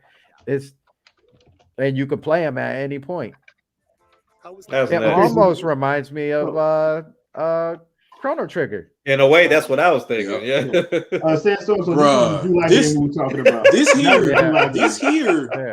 This right here though, and they just said we don't even need to use Wii anymore. Just Nintendo Switch Sports. That's the banger. This is the banger. So what is the number right now that Nintendo has to beat to be the best selling console in history? 100. They gotta be PS2. That's 155, I think. Yeah, 155. Okay. Something like that. So this game is gonna get them to about 170. I'm saying like they didn't drop it at the beginning at 0 like we was and got to 101. They dropping it at 103. Yeah. And remember, it was a pack-in game, and then the Sports Resort was not a pack-in game. No. And people bought the hell out of that. Yeah. Yes. Because they had improved tracking, better games, the whole 9 yards. Yeah. And some of the games from there are on here. I just want my damn 3-point contest back on here, but all you had to show is PS2 155, DS is 154. So Nintendo Switch will beat Game Boy at 118 million and PlayStation 4 at 116 million. Which I think that all happened by the end of this year, but yeah, because Nintendo Switch is clocking like 20 million a year. Yeah, like guaranteed pretty much at this point. Nintendo, they talked about how they didn't have good production this year, and they still clocked 20 million. Still clocked because they projected 24. Yep. Yeah. Well, a lot of that stuff they had was due to restrictions because COVID and all that and everything. Omarion and Omarion and China and everything else. So this is ridiculous. But look, they don't even show. Oh, what's that over there in the corner? Hold on, can we go back? Can we go back? Golf one? Let's see what that says again. What did it say? It showed us 6, but there's other stadiums that they show off. There's those stadiums on there. Yeah, right there. Because they told us golf was coming for sure. Yeah, golf was coming. Now my question though, because this is coming out like pretty soon, like in June. I wonder why the DLC is all the way in fall. Probably because they trying to get a pack together like they did with Mario Kart. Yeah, because we fit you and we sports. I forgot what it was called. We Sports Club. It didn't have enough content up front, and when they wanted you to subscribe to it that way, it didn't have enough content for you to sub. So a lot of people didn't bite on that one. Yeah. I mean, they weren't anyway because there weren't enough people. Wait, pause. So okay, so I see. Is that baseball? It looks like a racing track. It looks like a baseball track, a baseball diamond. It looks like, well, that's tennis over there in the corner. What's the top right? What's soccer field? What's in the top right by the boats up there? That looks like a basketball court inside of there. That like might a basketball be it for stadium. you. Yeah. Yeah. No looks like we got the rowing up on the top right. Yep. So you got the boat docks there. You have a racetrack, and then what's to the right of Spoko Square? What is that? I feel like those 3 different rings. Feel like Game Explained. Well, they tell us what those are. If you go forward, they'll tell you what those are. Okay. Yeah, the first 6 they'll tell you. Local play with family and friends. Okay, so tennis. So tennis, ball, badminton, so bowling's in there. Soccer. So this one over here in the bottom left is probably that looks like that. Bottom left is soccer. Yeah, bottom right. Well, the bottom right is track. It looks like that might be a track. Yeah, it could be. You think they'll use the same stadium for certain areas? Probably.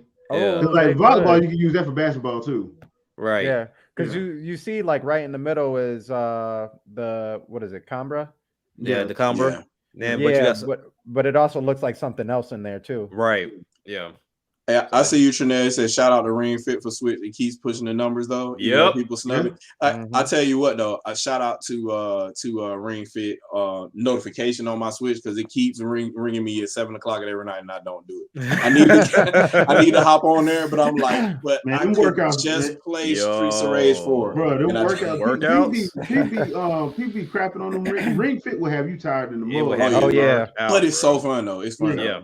Like I don't even notice I'm working out when I play it. So I do. Especially when you're building your workouts. I mean, like when you're playing the game, when you have to like jump and stuff, it's not. It's a workout, but you don't really notice it because you're trying to finish whatever. Yeah. You smoking because that's the goal. Like you trying to smoke yourself. But I don't know, man. This is a lot of people buying OG Wii's during lockdown again. Yeah. Okay. Yeah. Because they were playing Wii Sports. So you got I'll pause it again. This is the 4th time you pause it.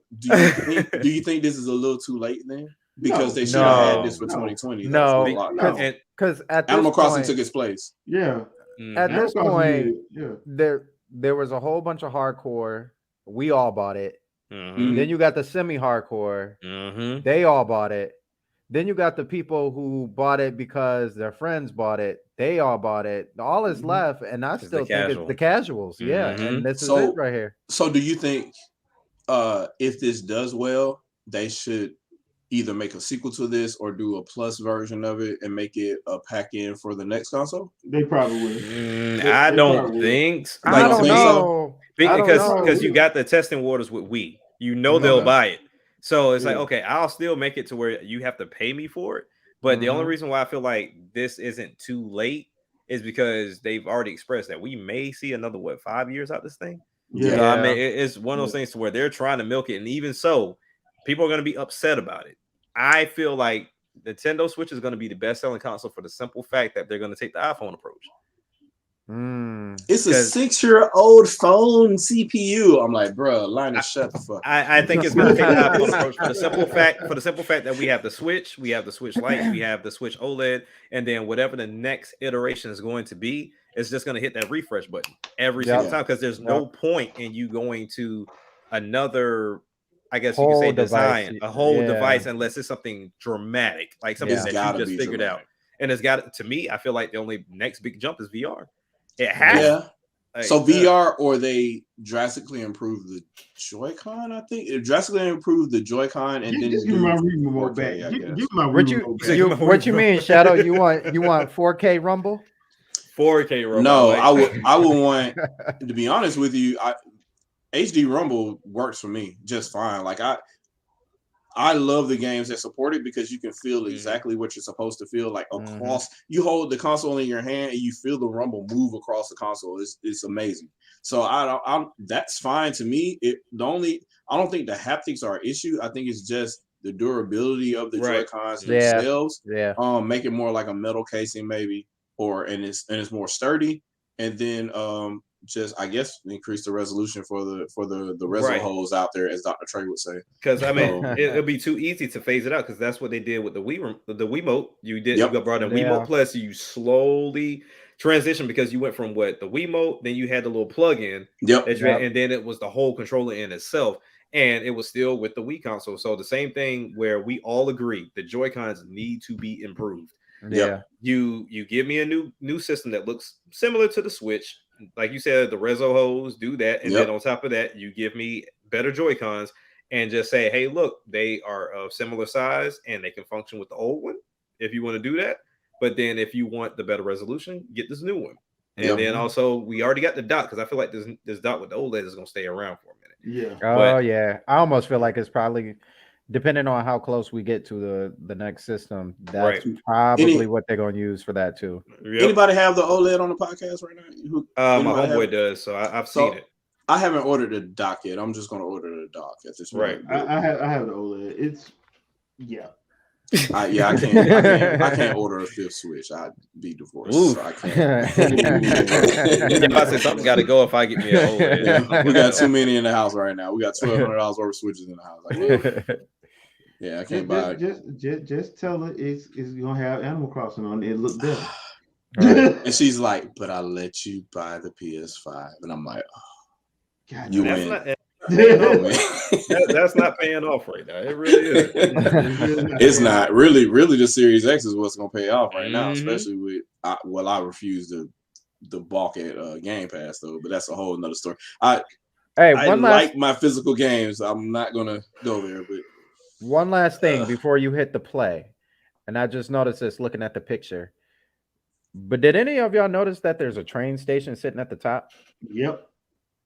Oh, for sure. So theoretically, that could mean that this is just one part of the island. Yeah.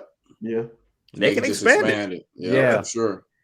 I mean, they're doing it with everything else. I mean, because you take into account to what we could have gotten some type of DLC, but they didn't really do it like that. So I mean, Wii U, they kind of ran the whole Wii Sports thing dry by that point in time. So I mean, this is a refresh. I like the look of the new Mii's. Like, I can't put them in Smash. Next Smash. So it was a couple of good ideas in the comments too. Like Spencer Williams put a lot of great comments out. But he mentioned IR and use IR more for the Joy-Cons, which is that was the great thing about the Wii U, right? But then that also that got me to the point where what would stop Nintendo from just saying, hey, you know what, with the Switch 2 or whatever the Switch successor is, new Nintendo Switch, whatever, I don't know. They just say, you know what, we're opening up Bluetooth, and every single console controller works with the Switch. That'd be crazy. And you can remap because I got two remotes that I can use. The Wii U gamepad works now. The Wii works, and the Wii U only did that, but hey, we're not gonna get back on that train. Yeah, the Wii U did do that. It worked with everything. It worked with the Wii U gamepad. I mean, you only needed a USB connector for the Nintendo and the but you didn't need a Nintendo controller because you could just turn the Wii gamepad or the Wii remote sideways, and that was a whole nother thing. But that was a great console. I tell you, but let's go ahead and play this video because I can't stand Game & Press, bro. I can't stand it. Now I like this right here. Survival bowling, baby. That's crazy. This gonna be it. Now my sister gonna piss me off because she got like a perfect form for Wii Sports, bro. Like strikes every time. Yep. I was like, I dare you to pull that with this. I'll tear your Switch up. But give you the broke Joy-Con, bro. I can't. Why you got drift? I can't wait, bro. I hope they're selling these freaking jerseys. I need that jersey. Yeah. You gonna have to go to Nintendo Japan? New York. No, you gotta go to Japan. I feel like they'll put it in the New York store. I feel like they'll do something like that in the New York store, or either you find something like that in Box Lunch. Yeah. Oh, if it's at Box Lunch, I'm definitely on it. Right. All right, let's start. We'll be including some live commentary throughout our match. Hey, guys. Got Takeshi in his suit. Playing his suit. Hey, you already knew what it was. Hey, this is what's up, man. I like those outfits too. Yeah. Straight volleyball. Let's go. Because you could tell they have, characters in the game, but then you can also tell there's Mii characters in there too. Yep. How will the opposing team react? I wonder if it comes with an update. You guys think it comes with an update with your profile? I mean, That'll be big. I wouldn't be surprised. I wouldn't be surprised. And I remember, like they just carried over your Mii's from Wii to Wii U, and then they just gave them like legs and all the other kind of stuff that they didn't have on regular Wii Sports. So Now the other team serves. Yeah, because I mean they're past due updates. Yeah, they're basically just looking like avatars now. Right. So. Which works for me because that way I'll be able to use these instead of the Xbox ones. Oh yeah. I like the Xbox ones too. I like the classic ones, the classic avatars. Yeah, the classic ones, like because these new ones, I don't know. Like, yeah, they look kind of weird. Yeah, it's the weird design that they went with. We're in the middle of a presentation. All right, I'll be leaving now. We'll see you at E3. Yeah, we'll see you at E3. Hey, Nintendo's so crazy, man. Nintendo Switch Sports. But like, it doesn't surprise me. Like if he just showed up looking at a banana again, it would not surprise. I'll be right. Like, oh, hello. Hey, so this is like straight Rocket League right here. I wonder what the HD Rumble is going to do with this.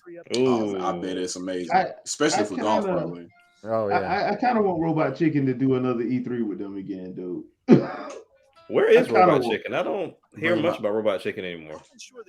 I don't know. I think it'd be cool if they bring them out. Just go ahead and have Reggie come out and kill somebody again. That'd be awesome. Yeah, that's hilarious. That's somebody asked about Mother 3. He just like choke slam him. Undertaker come out of hell and choke slam the table. So next week. That's all of us. Yeah, next week. So basically, we got a free play test. Yes. Let the wifey know. Let the wifey know. Let the wifey know. I'm gonna be out of town though. But hey, that's what the Switch is for, my brother. True. If go cell phone, go. If he ran the situation I just ran into this weekend where that Wi-Fi was trash, I could do nothing in that hotel. Good old snap. I want the drum for this, man. I want the drum for this.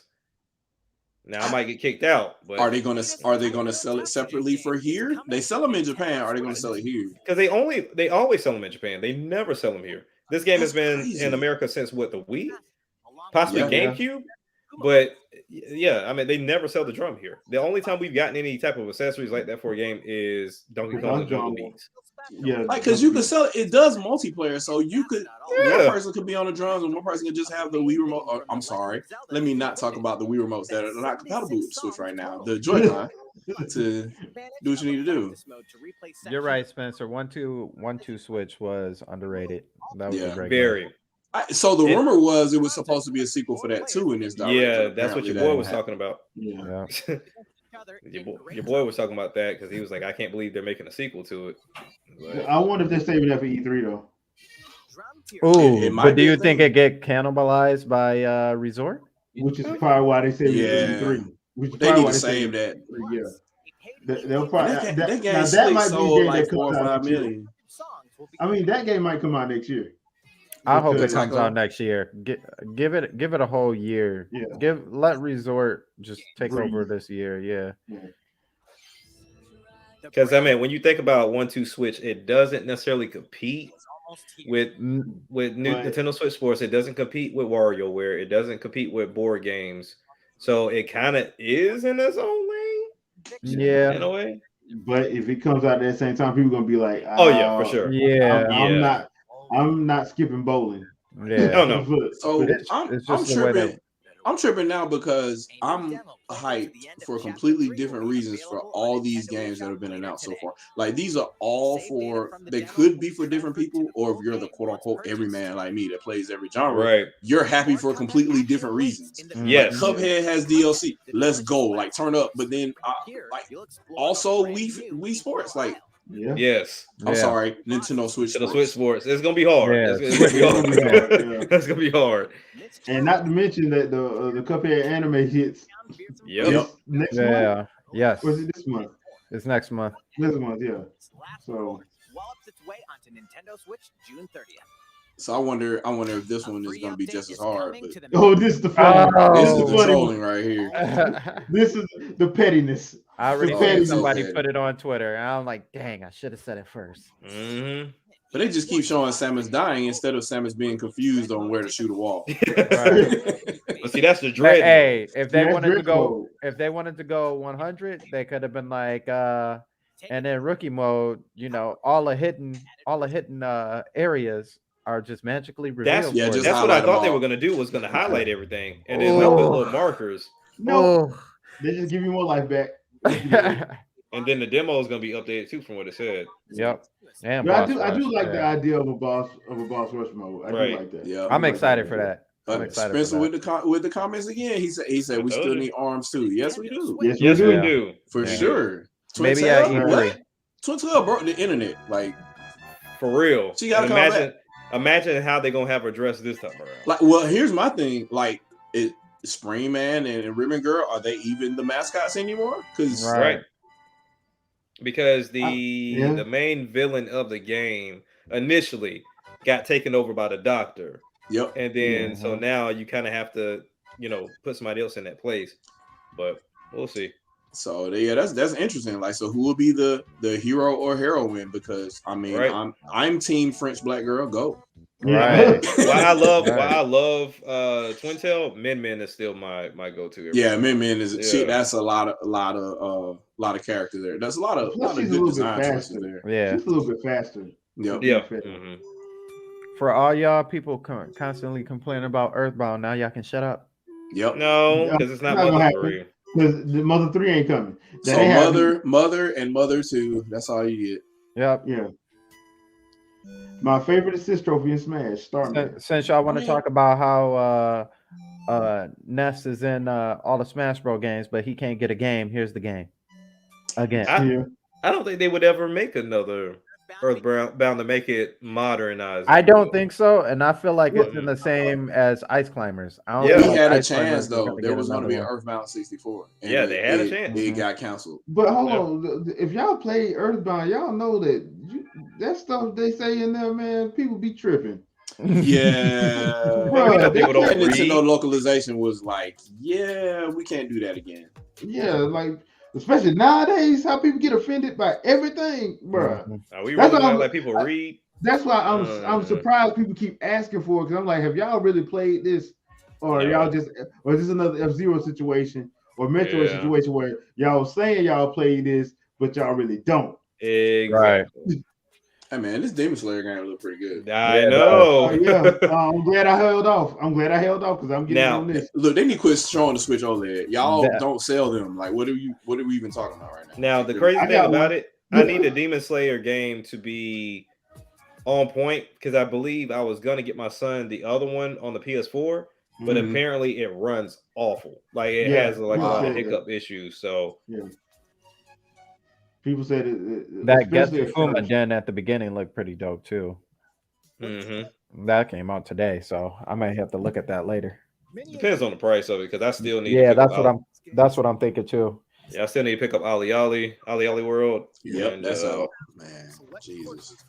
And now, granted, that one's only 30, so that works out, and I got some points for doing the coins. But bro, that's the one thing I love about that, having them gold coins do come in handy. Like, just signing in the eShop is just I try to avoid it at all costs. Now, when I talk about Switch on, I'm like, nope, just going straight to Street. You have to. I'm not because they have a sale all the time, and I'm like, I like physical games, so you leave me alone. They put it right in front of your face. Yep. Oh, you don't want that? Keep scrolling down. Yep. Oh, you don't like that? Keep scrolling down. Oh, okay. So you really don't want to hear this, but keep scrolling down. Yeah. Nintendo is like, you're gonna pay for this Wii U game. You're gonna pay. We love this Wii U game. You're gonna pay for it. Here's my thing. Like, to me, when it comes down to Mario Kart 8, you can look at this in multiple ways. But for me, it's like, look, you didn't buy it on the Wii U, so we're gonna keep shoving it down your throat. Until you accept you gonna buy it. Do you think they need to bring back Mario Kart TV though? Like, that was kind of slick, but then you could just kind of save your own videos on Switch. Right. But it was just kind of cool to go on there and see everybody else's achievements and their the things that they're doing on different courses and whatnot. And you can see videos by course or whatever. You just can't really do that now. You just have to know somebody and watch their videos. Yo, I'm excited for this though. Me too. 48 courses. Yeah, I gotta rebuy the game, which sucks. Yeah, that's yeah. me. I'm in the same boat. Yeah. So I have one digital version. I don't have a physical version of Deluxe. Right. So I've got a physical version of 8, obviously, but right. I think they right now they got like a sale going on for certain digital games. You get 10% off. I think that might be there. Yeah, that might be the move. They This just is added the killer that. right here. They added that Mario Kart 8. They just hit you in the face. If y'all ain't like that expansion pack, how you like me now? Oh, I've seen some comments like, oh, well, if you like 2 expansion packs and mediocre N64 games, then of course. I'm like, okay. And those be the same people on March 18th. Hey, y'all joining my Mario Kart Mondays? Right. And then on top of that, they improved the game. They improved the emulation on some of them too. Fighting in order to live. Bruh, what are we don't doing? Don't let Xenoblade Chronicles 3 get some DLC and go into the expansion. Now what you gonna say? Yeah. In the show. What you gonna say? In the show. In the show. In the fucking show, bro. That okay, so is that I'm gonna tell you right now, Shadow, when I watched this, I know it's gonna play how I see it. And the Switch is going to up-res it to 4K frames per second. Even if it is 4K, we already talking. It's going to run at 18 frames per second. You know what I'm hurting right now because I think this is these are the this is like Metal Face, whatever his race was or whatever, right? Yeah. So this is him. But then in the other videos, in the other part of the video, they clearly show other mechs like Xenoblade Chronicles X mechs. Yeah, that's the problem. They show scales. I tried to slow it down to see, but I recall seeing one of the areas. What's the mountain area that you see mainly in X? I forget the name of all that stuff. So y'all. In X. Yeah, and it has the no. First area that has the dragon. Calders. Yes, Calders. I swear, I see that in one of these clips, and it's real fast. They just skim over it so quickly. Time you've got. You could try to move forwards again. Hey, that sounds like I told you that's Rex I think instead of show. Yeah, like they brought some people back. They're just not saying who. The only person we know is Jenna Coleman, and that's because she let it slip. Yeah, I said, it sounds like Shulk to me. Yeah. So there's a Titan back there in the background. I guess so. You're sitting on the Titan. Looks like. Yeah. Bro, this area looks so big. I'm gonna need scales or need a motorcycle or something to ride around. Dude, they're mixing. They're mixing though. Look. Yeah, they're mixing. So you had a Titan on one here in the background here. So it's like. Yo, I messed with my man. Whoever it is. There looks like a little bit of a Titan there, and then Titan back there in the background there. And then here, that's Mecha or like one of the. Dude, that's Future Connected. Like, what are we doing? Yeah. Great sword. But it was like I was telling you before we went that's live. X. I was telling you before we went live that they've mixed all three of them because I think at the end, spoilers for a 5-year-old game. At the end of Xenoblade Chronicles 2, Rex essentially makes the crust of the earth, basically. So I don't know what the world going on, but I'm pretty sure you're gonna have to play 1 Future Connected and 2 to figure out what the story this is gonna be. Bruh, this game, I'm done. I don't. Yeah, it's the hype. Like, just give me all of it now. And then the crazy part about it is you can play 1, 2, Tournament, and 3 all on the Switch. Yep. Yeah. I'm done right here. Just right here. I'm done. I'm done right here. I can't even.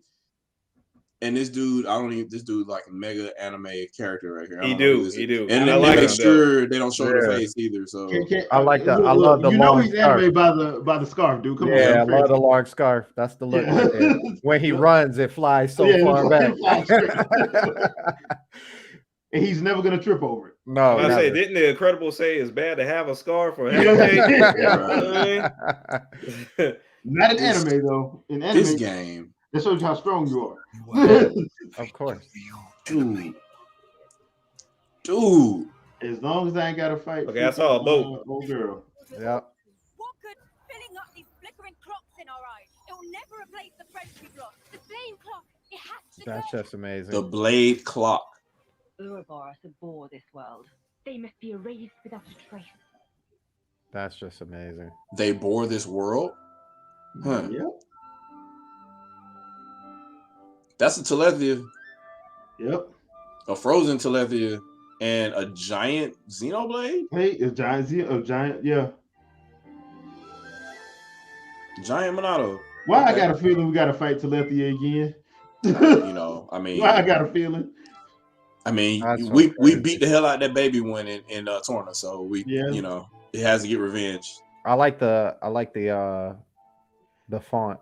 Mm-hmm. Oh yeah. Birdman, yeah. They always have a Vandam in here. I don't know if it's the same voice actor, but I think it's the guy from 2. Yeah, Vandam is in every game. Just he's in every game. He just like in X, he looks a little bit different, but mostly he has that. He usually has a mullet or a pompadour. And then 2 he dies, so or both sometimes. Spoilers for God knows 5-year-old game. Yeah, 5-year-old game. Yeah. So this date right here, though, like September 20. It's still not gonna get awards though. It's still not gonna get nominated. No. That's what everybody's talking about today too, about it getting snubbed. There's gonna be some JRPG somewhere that they're gonna. Breath of the Wild, dude. It's gonna be Breath of the Wild. But Breath of the Wild is an RPG though. It's actually it don't matter. They're gonna put it in the adventure. They're gonna put it in the adventure category. They're gonna be like it's RPG, and Nintendo can't have more than one in any category. Basically, so. Like, what are we gonna do that? That's true. Triangle Strategy will be in there. Chrono Cross will be in there. Yeah, right. They'll do the whole adventure thing. It may get it may depending on what else come out this year. It may get in that game of the year. It's gonna win Family Game, but it's not gonna win. Well, now the sports Nintendo Switch Sports is gonna win Family Game. Yeah, you're right. Gonna win Family Game. And I think this has to be this release date has to be a response because the Xenoblade games have always been launching in December. Yeah. So other than the original Operation Rainfall launch, but that was Operation Rainfall. Hold on, then the original English, the one over in the UK wasn't that December though? The UK was December. The original Japanese, I think, was summer or something. Yeah, it was. If I'm not mistaken. Yeah. But yeah, the original UK release, which should have just came here because they had zero changes. The voice. They didn't change anything at all. They just which is why it stayed the same for like Rex and 2 and everything else. They're just like let's just have British voices and keep it moving. Yeah, so, keep moving. Man, Nintendo throwing it down, man. I don't know what else to tell you other than I needed him to brush off his shoulder after he was done. He should have shimmied or something. I don't know. He should have just had an actual mic and just dropped it and walked off. Pretty much. Like, thank you. Like we've seen nothing. We've seen nothing from Microsoft this year, right? No, and then they just bought stuff. Yeah, and Sony just did what they did or whatever, right? They showed, hey, we're buying the original developers of Halo who are never going to make Halo again because Microsoft owns Halo. So, like, there's 0 point in that, but I guess they're like, well, we'll do Destiny again and again. And I'm no like, one really gives a damn about. So yeah, I'm like, nah. I'm like, can I get Oni, bro? Like, I just need Oni. And then somebody that's made by Rockstar. Oh, it's made by Rockstar, and I'm just like, who Sony is in great cahoots with? I don't. What is the problem here? Like, I don't even know. Rockstar doesn't have the original source code, and Bungie does. Like, I don't. Yeah, that's why you never saw another one from Rockstar. Just common sense. I mean, I don't know. You tell me. Well, common sense ain't common. Yeah, exactly. Definitely at this point. So I am pleasantly pleased. I don't think, other than the original Xenoblade Chronicles X announcement, I don't think I've been as hyped for a direct since then. And that's kind of crazy because the OG X reveal was the Mono X reveal. Yeah. We didn't even know what the name of it was. It was just X. Yeah, right. That's all it was. Yeah. So, and when I saw that, I was just like, bruh, like, yeah, give me all of that. I need all of that in my veins right now. You played it. beat it, and then realize once you beat it that wasn't the end of the game. Yes, and then it was like there's even more. The game opens up even more from here, and I'm like, I need this all the time. These are the best surprises, and no other Xenoblade kind of like 2 kind of had. I mean, with the DLC for like Elma and whatnot, kind of opened the game up a little bit with the Bringer of Chaos difficulty and the challenge mode and all that. Kind of opened it up a little bit, but it was just base in Xenoblade Chronicles X. You just go in there, just like, hey, we got all these DLC packs. Also, there was just a whole bunch of epilogues anyway after you beat the game, because beating the game was just okay. You know how to play now. Now it's time to go fight all the tyrants. And here's missions to get you to some tyrants, and some you just go find on your own. And it's just. And they always whooping your butt all the time. but if you know how to use your overdrive, it was way easier. Some of the fights were way easier. Now I'm not gonna sit up there and lie and tell you the Telethia fight was easy because that was some BS. Man. But man, it still builds out there that can't be like there's level 60 max builds that can't beat the guardian that's in the middle of Noctilum in the water. Dude, that thing's because it reflects everything. So you have to have an anti-reflect build. That's the only way. And unfortunately, the best way to do that is on foot by yourself. Because if you have a party, they're getting wiped out. So why does every Xenoblade game do that? There's one or 2 tyrants that you can't go in there with your party with. You can't. They just love the pain, I guess. It's just one of those things, man. So man, it is what it is. And they laugh at you while they do it. Yep. Get up out of that mech, boy. This your last mech that you're gonna have to start spending money to replace it? Yeah, you might not want to be in there with me. All right. So how do y'all feel about that direct, gentlemen? Because y'all already got my feel. So how y'all feel about it? Like I said, man, I thought it was mediocre. I think that Nintendo don't know what they're doing. I don't understand why in the world they won't just go third party. So I don't have to. I thought the same thing. I thought it was just me. They really lost direction. NintendoIsDead.com. That's 1889. Because I don't understand. Like, do they not understand that we want 4K and voice chat on the Switch? What do they not understand? I need 3,085 frames a second. What is wrong with this company? See, this is why they need to be owned by somebody in the West. If there was a Western, CEO, they could actually show them the way. Right. And Mario Strikers, we really think that's going to beat FIFA? Come on. Yeah, really? Right. Yeah, I mean, that's direct competitor, and I don't think they're winning. Here's my thing, and there's a couple of YouTubers. They may not be. Some of them aren't YouTubers anymore, but they hang around on Twitter or whatever, right? So you want voice chat natively on the Switch, right? But most of the time, how do you do voice chat now? You're in Discord. You're on your phone. You're doing whatever. Ooh, on phone. That thing. Oh, the thing that Nintendo built an app for. Oh. And you always have it with you every time you play a game. So maybe no, that's way too hard. That's way too hard. You're making it way too many steps. Way too many steps. And you don't need connectors or anything because it's just speakerphone. Or you could just use the Bluetooth headset that's connected to your phone. I mean, it's not the same. It's not connected to my controller, which is connected to my game. Yeah. Also, why do I want to hear game audio and that at the same time when I'm playing in my living room and I'm listening to surround sound with bass, and then I just have you talking right here? I don't. Somebody make it make sense to me. Hold on. I think Trinell has an awesome point. Yeah, this gets a 1 out of 2. You are correct because it doesn't have rollback netcode. That's the inside joke right there. I knew it was coming. That's absolutely right. No rollback net code. I knew it was coming. All online play and no rollback net code. Yeah, and Legend of Joss is right. People don't even use voice chat on console anymore. No, they don't. They talk to their friends, and that's it. They use Skype. They use Discord. I tell people this all the time. Me and my friends, we play Xbox. Sometimes we play Halo and stuff like that. So we've had to go to Discord because the voice chat kept cutting out. Yep. Me and you, we did voice chat on Xbox Live. Maybe twice? Yeah, twice because it kept. We were playing Killer Instinct, and either I would go out or you would go out. Yep. And we just said the hell with it and just got on Discord. Keep it moving. Mm-hmm. Yeah. Or I think it was Google voiced it at the time. One of them was Google voice. Yeah. So I'm like, I hate that people keep saying that because I don't think they actually use it like they swear they do. Because most people that do game like that a lot, I've heard too many horror stories. They just be like, look, man, I have a Discord server. Yeah, just so I can do game chat. And then all the people we talking about too, they got these mics, they got these cameras and stuff everywhere, and I'm just like, so you're not just going to you're already streaming. You're not just going to on that same PC just go ahead and launch Discord. You're not going to do. I don't understand. It doesn't make any sense to me why you wouldn't just do that. But that's what I do. Yeah, that's what I do.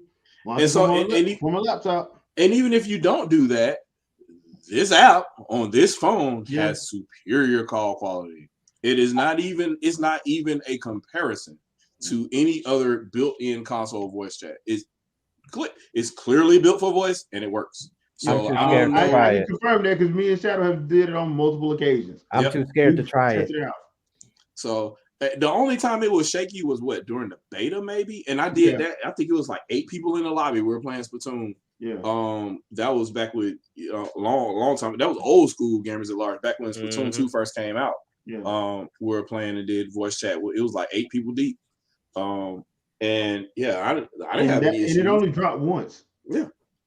But that was back when you couldn't close the app. Like you couldn't go to if you tried to switch apps or whatever, the call would cut out. It would shut out. So that was back when that didn't even work. So in beta form. But once it finally came out, it had an update, and then you could obviously just use it just like any other voice chat app. Right. So I really don't understand the complaints. It's a checklist mentality. Because honestly, I think today I was watching a video that came out, and I want to say it was Game Explain. Love Game Explain. And they were doing their Nintendo prediction for the Direct. And the same thing that constantly comes up, achievements. And I'm like, what is the freaking point? Yeah. I'm not understanding the appeal of achievements and trophies. And it seems like it's just checklist mentality. Like, do you have native chat? Yes. Do you have achievements? Yes. Do you have 4K? Yes. Do you have this, that, and the third? Yes. And that's the problem. Like, even if Nintendo was to give it to them, which we've seen, and I hate to keep bringing it up, we've seen them give you stuff, and people still complain about it. Or they ignored it. They pretended it didn't exist. Yeah, true. The Wii U had custom achievements, and they're like, "Well, it's not universal and not top. It's on Miiverse. It's everywhere. Everywhere you go, it's there." Yeah. The funny thing is the only achievement I really need is to go into my profile and see how many hours I clocked in this day. That's it. And so people were like, well, can you go on and compare games? No, you said were there achievements. And people were like, well, I want to know if you can compare blah, blah, blah. I'm like, what's the point? That's just another page, bro. Like, I don't even this dick swinging contest. I don't understand with games, man. I don't get it. And you want to know what you did. So you can go, I can either go, what's crazy about this is Nintendo is also really good at this for online. They have a parental app. You go on a parental app, I can see everything I've done on every Switch in the house. And I can see how many hours I played, what games I played, the whole nine, how long the console's been on, what other apps it's been using, how long it's suspended, how long a user that isn't an administrator on the console has been using whatever they need to, whether I need to park the console, block the console, whatever. Like, I could literally brick it if I want to remotely. It's just one of those things where you ignore where they've done something great and you just want to attach on because that's what that's what it's all about. I want to complain about the negative stuff. It's one of those things where he was such a great guy, but when you was with him, all you did was say, he don't do this, he don't do that, he don't do this, he don't do that. Then he's gone. Right. Yeah. It's just one of those things, man, because Wii U's gone now. You had external hard drive use. You had a completely different social media system. You had custom achievements. No other console has done this since, where you could just say, hey, I did this weird thing here, and you can mark it as an achievement, attach a video or a photo to it as proof, and then say, this is my custom achievement. That hasn't happened again. The closest thing to that is on the Oculus, because the Oculus does it now. I can get a notification that says, "Hey, such and such has a challenge out right now. Go and get 100,000 points on this game, on this song, and Beat Saber on hard mode, and then you can accept the challenge, and you have an X amount of days to complete it. And so it's kind of like a challenge instead of an achievement, but it showcases like, hey, you defeated this challenge that anybody's ever set up, because you set the challenge. It's not coming from the developer. It's coming from somebody who says, hey, look, I feel like I'm the best at this song, or I'm the best at this level. Come beat me. Because even with Pistol Whip, the same way, it's that John Wick type game that it's like you try to stay on beat, but you like ducking and dodging and shooting. And if I get on there and I look at the Oculus app, and it was like, hey, here's some challenges for Pistol Whip, and somebody would just say like, hey, look, try to beat this, and then that will be an achievement, if you will, for you for beating that challenge for what somebody else in the community put up.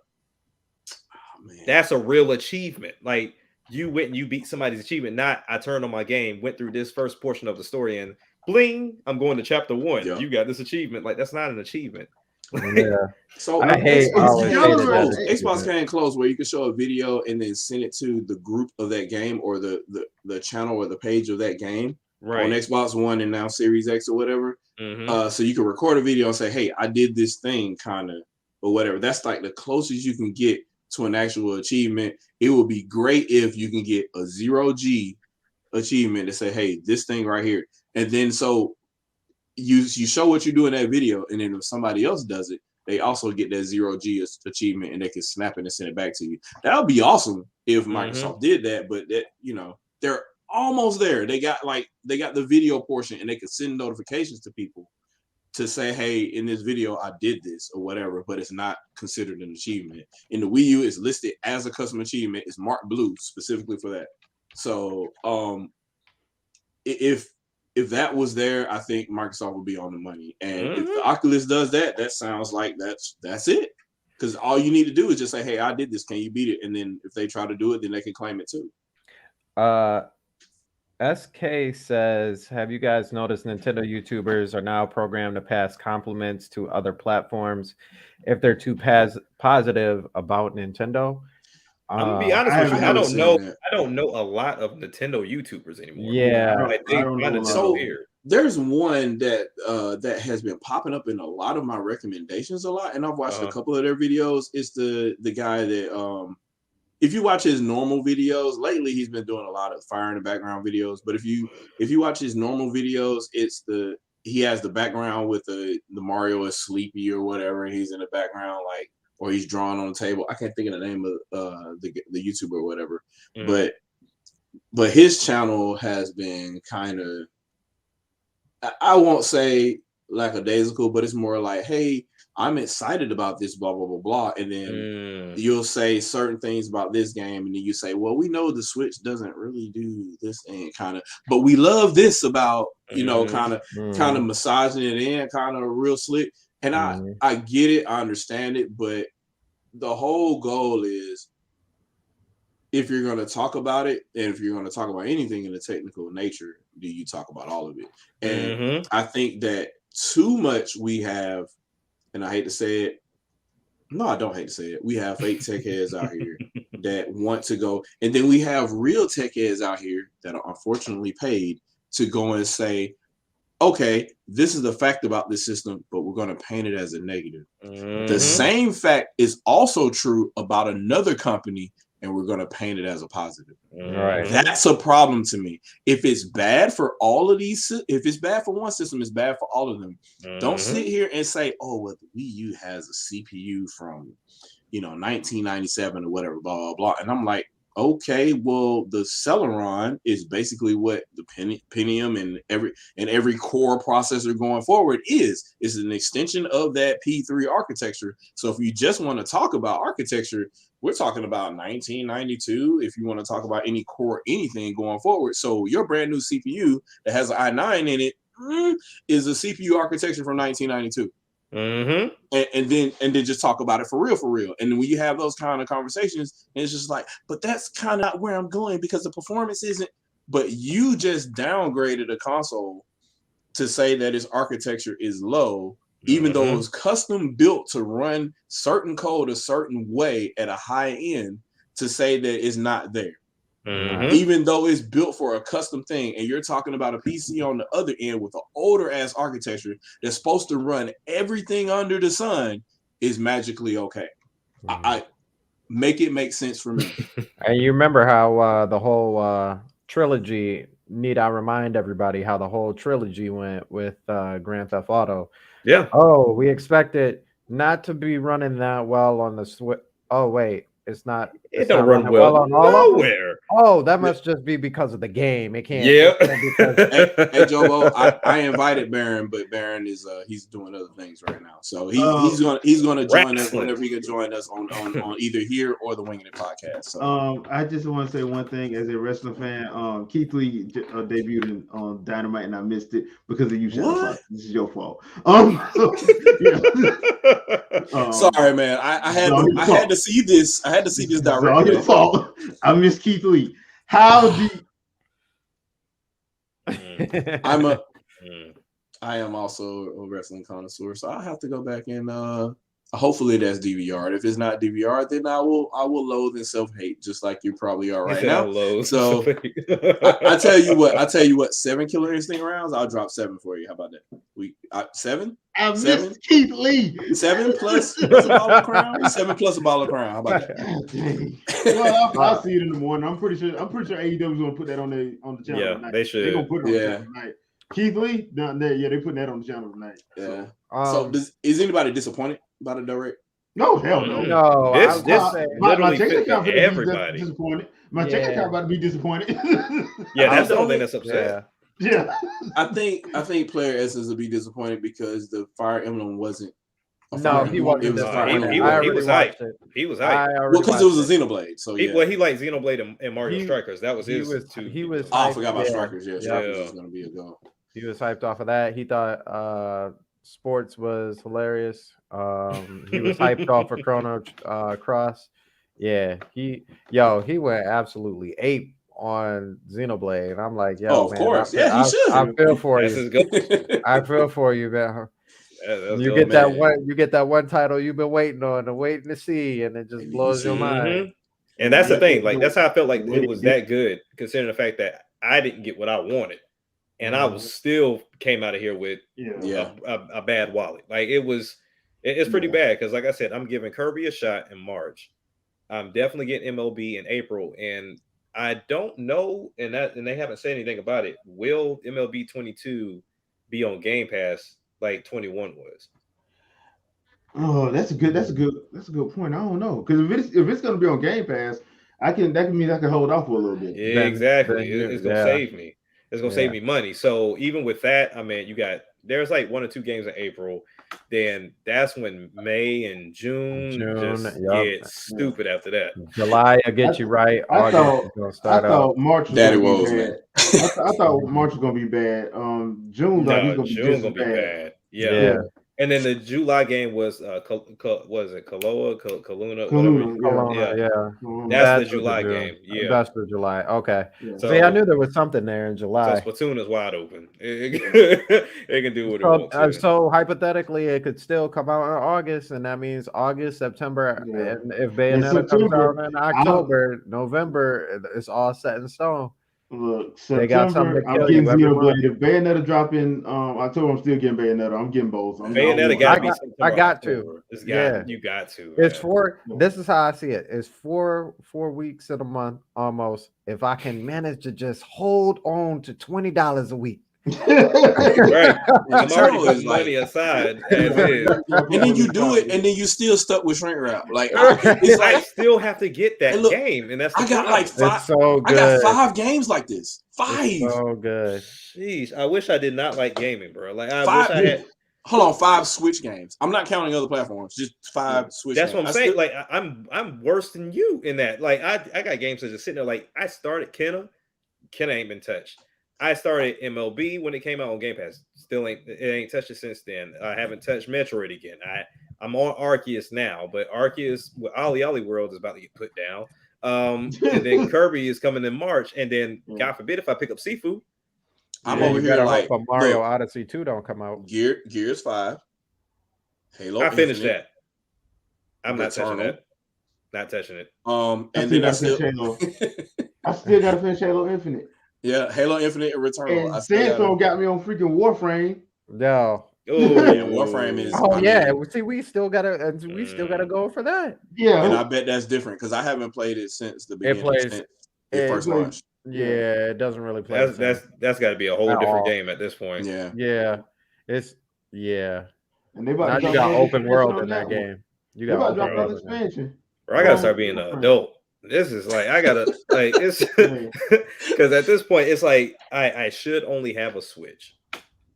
Yeah, that's basically what it should be. At this point, I don't even know why I have this Xbox. It's just I think at this point I'm just gonna be Nintendo and PC. I think that's what I'm gonna have to do. Hey, that's what I'm rolling with right now. If it's a third party game and it just so happened that didn't come, get it for PC. Because that's what it looks. I mean, even with first party, it seemed like it's going to PC. So it's And then you got your Game Pass, and just in case Microsoft wants to come out with something nice, I just need them to do better with Game Pass PC though.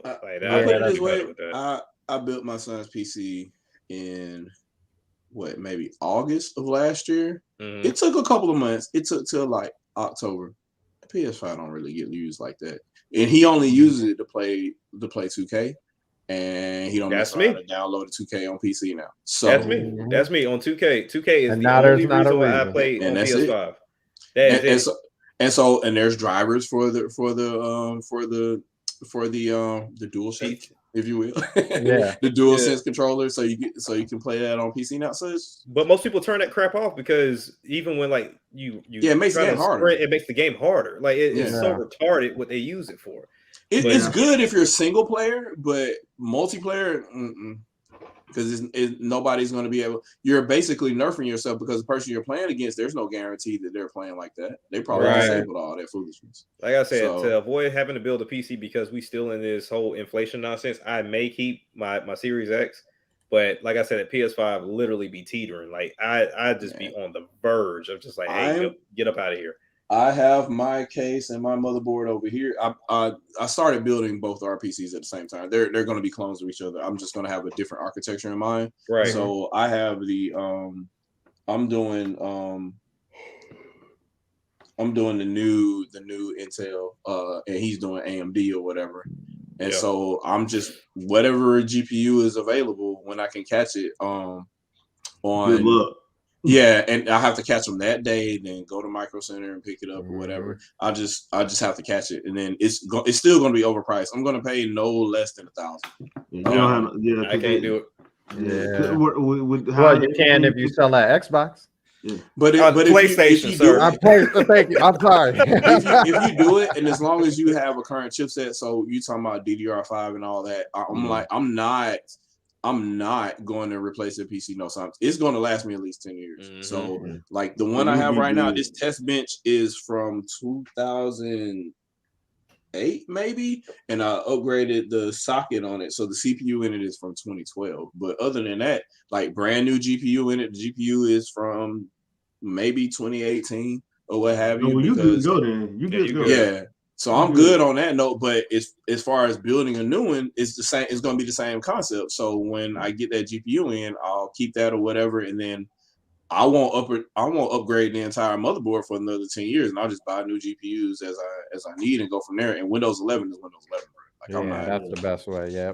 So I'm not doing much else. This is running on Windows 11 right now. We're doing this whole podcast on here. So, I mean, it's good now. It's out of beta. It's not janky. So I put up with it. So, it was free. The only thing I use Windows 11 for is this podcast. Spencer, I thought it was just me because something don't seem right. Like that. Which is crazy because all the assets and everything on this podcast right now, I use the Mac to put them there. It's amazing. Like when you came on earlier before I went live and you saw the second camera, that was my Mac Pro. Yeah.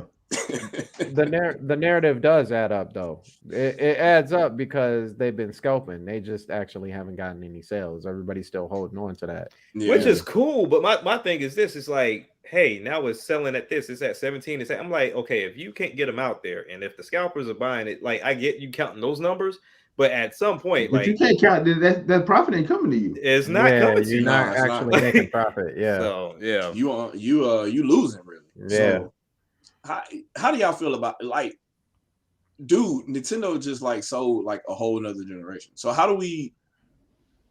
They outdid 2017 now. They just and that's only we're not even to E3 yet. We're not even at E3. We only in the second month of the year. We only know one game that we know 2 games that we know are coming out toward the end of the year, and that's Bayonetta 3 and Zelda. And from the way Kazumi was talking, there's way more that we don't even know about. Right. Yeah. And there's still a Metroid out there somewhere. Yeah. Yep. Yeah. And I at this point, I'm like, yeah, take your time on Metroid. I'm good. Yeah. Take your time on Metroid Prime. I'm good. It's so crazy. And let's not forget all the in-betweens as well, because this is still a thing. Yeah. This is still here. Yeah. You got the mini consoles, which I mean, like everybody, those sold out everywhere. Which I'm surprised they didn't continue doing. Now they're I think they ran out of. I think they sold all the parts. Didn't they? Finally run through the rest of the parts. The whole goal was for them to get rid of all the extra parts. Yeah, because they were trying to sell the D-pads and all the other kind of stuff and whatnot. And I guess they had a whole bunch of extra stock in one of their warehouses overseas, and they got rid of it. So now they're officially out, and they had to spend more money to build more that they didn't expect to sell. Right. So. They're still showing off. They're showing off more stuff. For everybody thought at some point Super Nintendo was dead. Guess that's not a thing now. Earthbound is still coming. They still got the expansion pass. Who knows what else they're gonna add for that? Yeah, man. And I'm telling you right now, you would figure that the prices will go down, but the GameCube games, they just keep going up in price. They keep going up.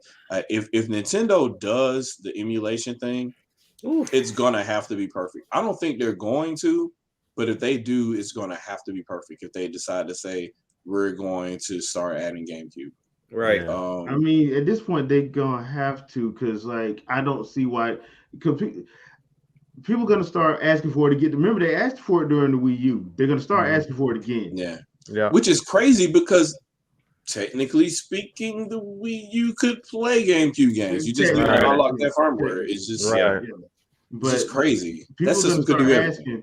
People gonna start asking for that, and they may start asking for them Wii games after a while. Yep. Yeah. They may start. So it's in their best interest to like.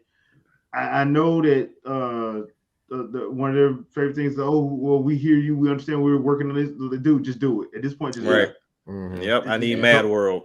We're gonna start seeing $200 copies of Zack and Wiki out there eventually at some point. It's only a matter of time. Ain't the physical for Torna to go to the country going for like $100? Probably. Trust me, yeah. It hurts so bad. That's like the worst mistake I ever made, man. I'm right there with you.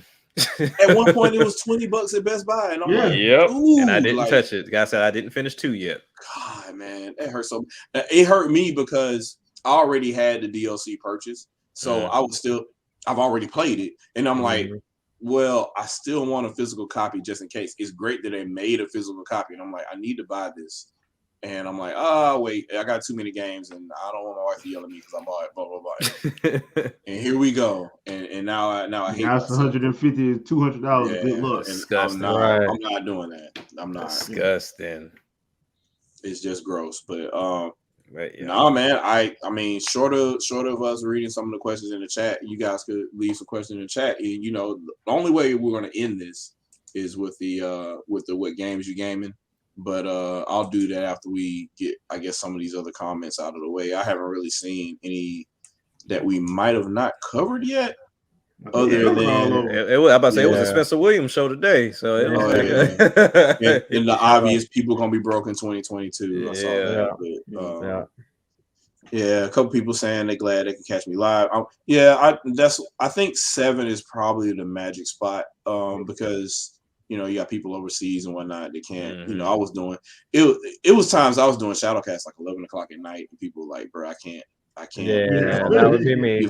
East Coast and overseas is like, "Nah, bro, I'm asleep." So you're getting 10 minutes with me at 11 o'clock. Yeah, just notable comments. Steam Deck is everything they tried to slam Wii U for. Yep. Yeah. Because it's huge. It's huge. Like, I don't even want to know how much that dock costs. I don't even want to know. They still haven't given out a price, have they? Nope. They're not going to. Forget it. because it has compartments in it to add more to it. So yeah. So Spencer Williams saying Game Display slammed Wii U. I don't remember the videos they did about Wii U. I remember everybody else. They did. They weren't as harsh. Right. Yeah, they wasn't that harsh. Like right now, I agree with SK Massive. Like Game Explain, I used to love watching their videos, but since they got this new crew now, they're severely watered down. Like I don't know what's going on with that crew. Yeah, I haven't even listened to it since they got the crew that you listening to that you want. They're good old games. Not good old games. What's it called? Because I'm following. I found them and I followed. They ventured off. Yeah. Who was the other like? They were like Nintendo. They were kind of like Nintendo focused. Good Vibes. It's Good Vibes Gaming. Good Vibes. Okay. Yeah. Not Good Vibes. It's another YouTuber group. I think it's like a team of 5 of them. They do like Switch Up or a Switch something because I know it's like their logo has like a castle, and then they do Commonwealth Realm. Yeah. Oh yeah. Their stuff is. They were pretty good. I don't know how they are now, but I haven't watched them as of lately. That's what I usually watch for all my Zelda stuff. Yeah, they were pretty. They went deep on some of the Zelda. Some of the Zelda Lord, they really did go in on. Yeah, but they used to do some playthroughs too, and do like flyovers and stuff like that on some games, and then go from there. But he said Insomniac should do a sequel to Sunset with no input by Sony might actually be good. Yeah, it would. Sunset Overdrive would be great. They'll never do it. Yeah. Because they needed to release on a system where people will play it. Right. Exactly. I'm sure ain't gonna be PlayStation. It would definitely be Switch. Clearly at this point it would be Switch.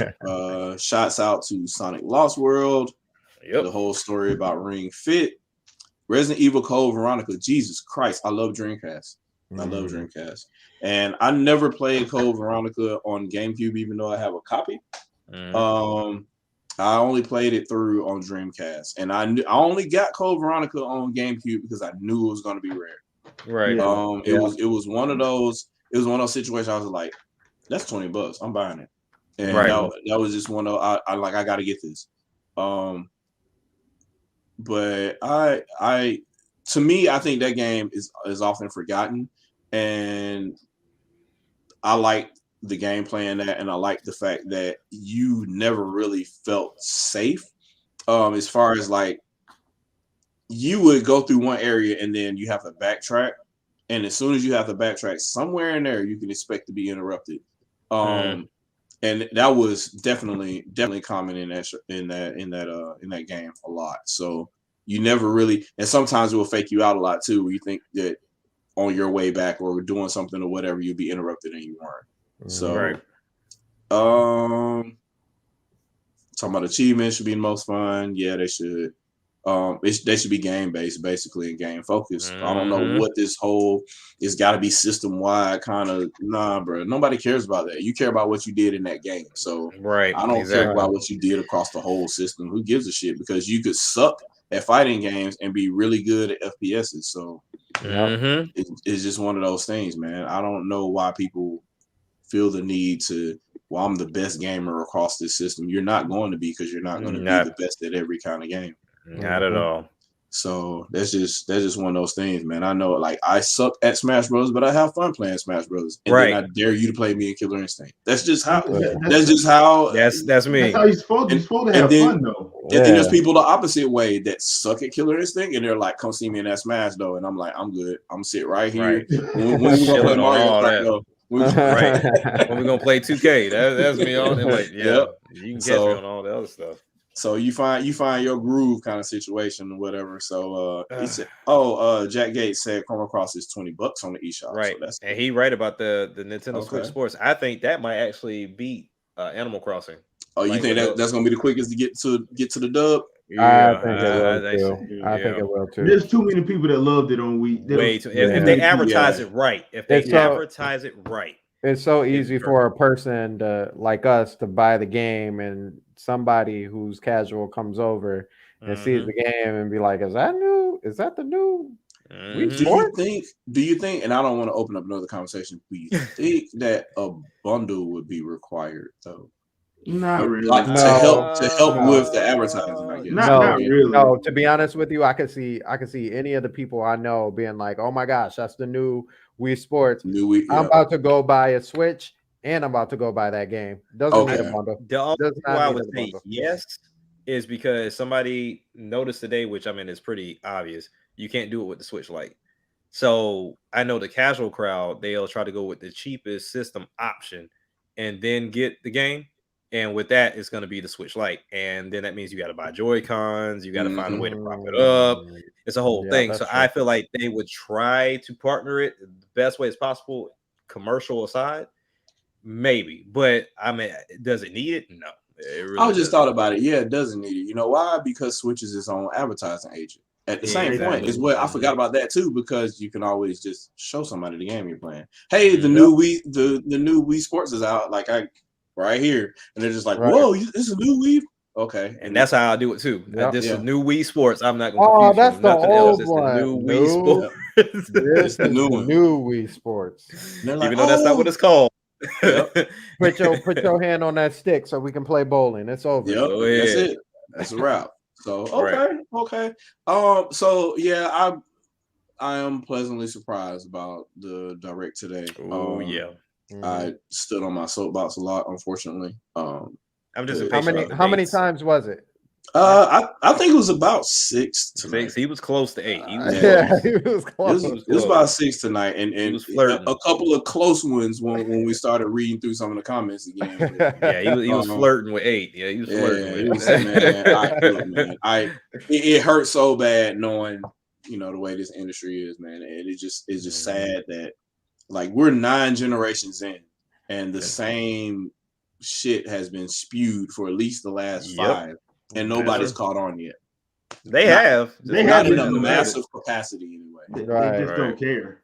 Yeah, and I think that maybe for the people that do, like Jay just said, the people that do catch on, either they don't care by the time they figured it out and just say fuck it and don't play the game anymore, or they're still like doubling down on it, and even the ones that don't double down on it anymore, they're replaced by new ones that are coming in that are absorbed to the same shit. Right. And they just take it on just like the old ones did. And there's no way to really fight the machine, if you will. And third parties are fucking loving it because it's to their benefit, because they need a way to sell these games and they don't have another way to sell them other than to say, hey, we have more pixels.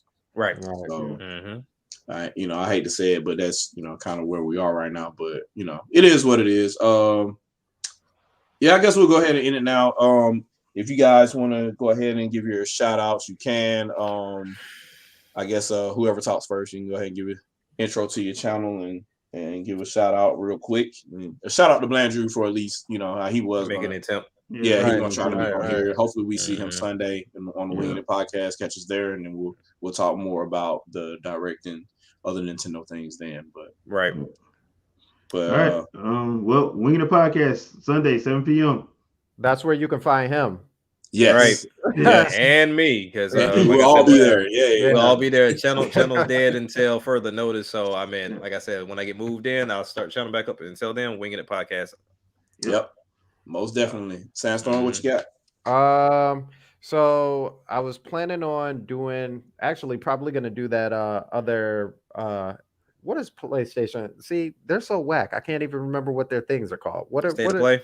Thank you. State of Play. I'm gonna do the State of Play for is it the Tokyo for the Tokyo one?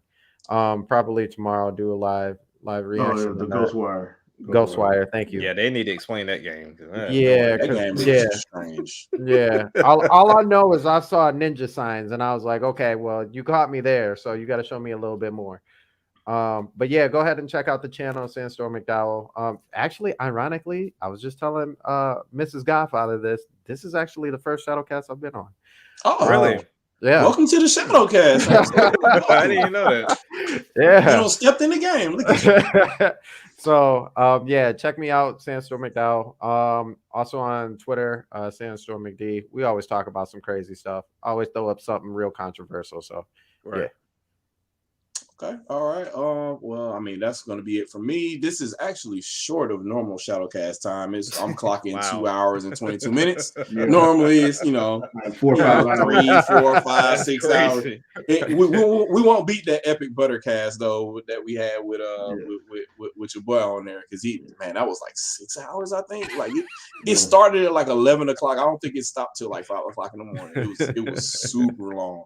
But no, that's all I got from here. So I appreciate everybody tuning in.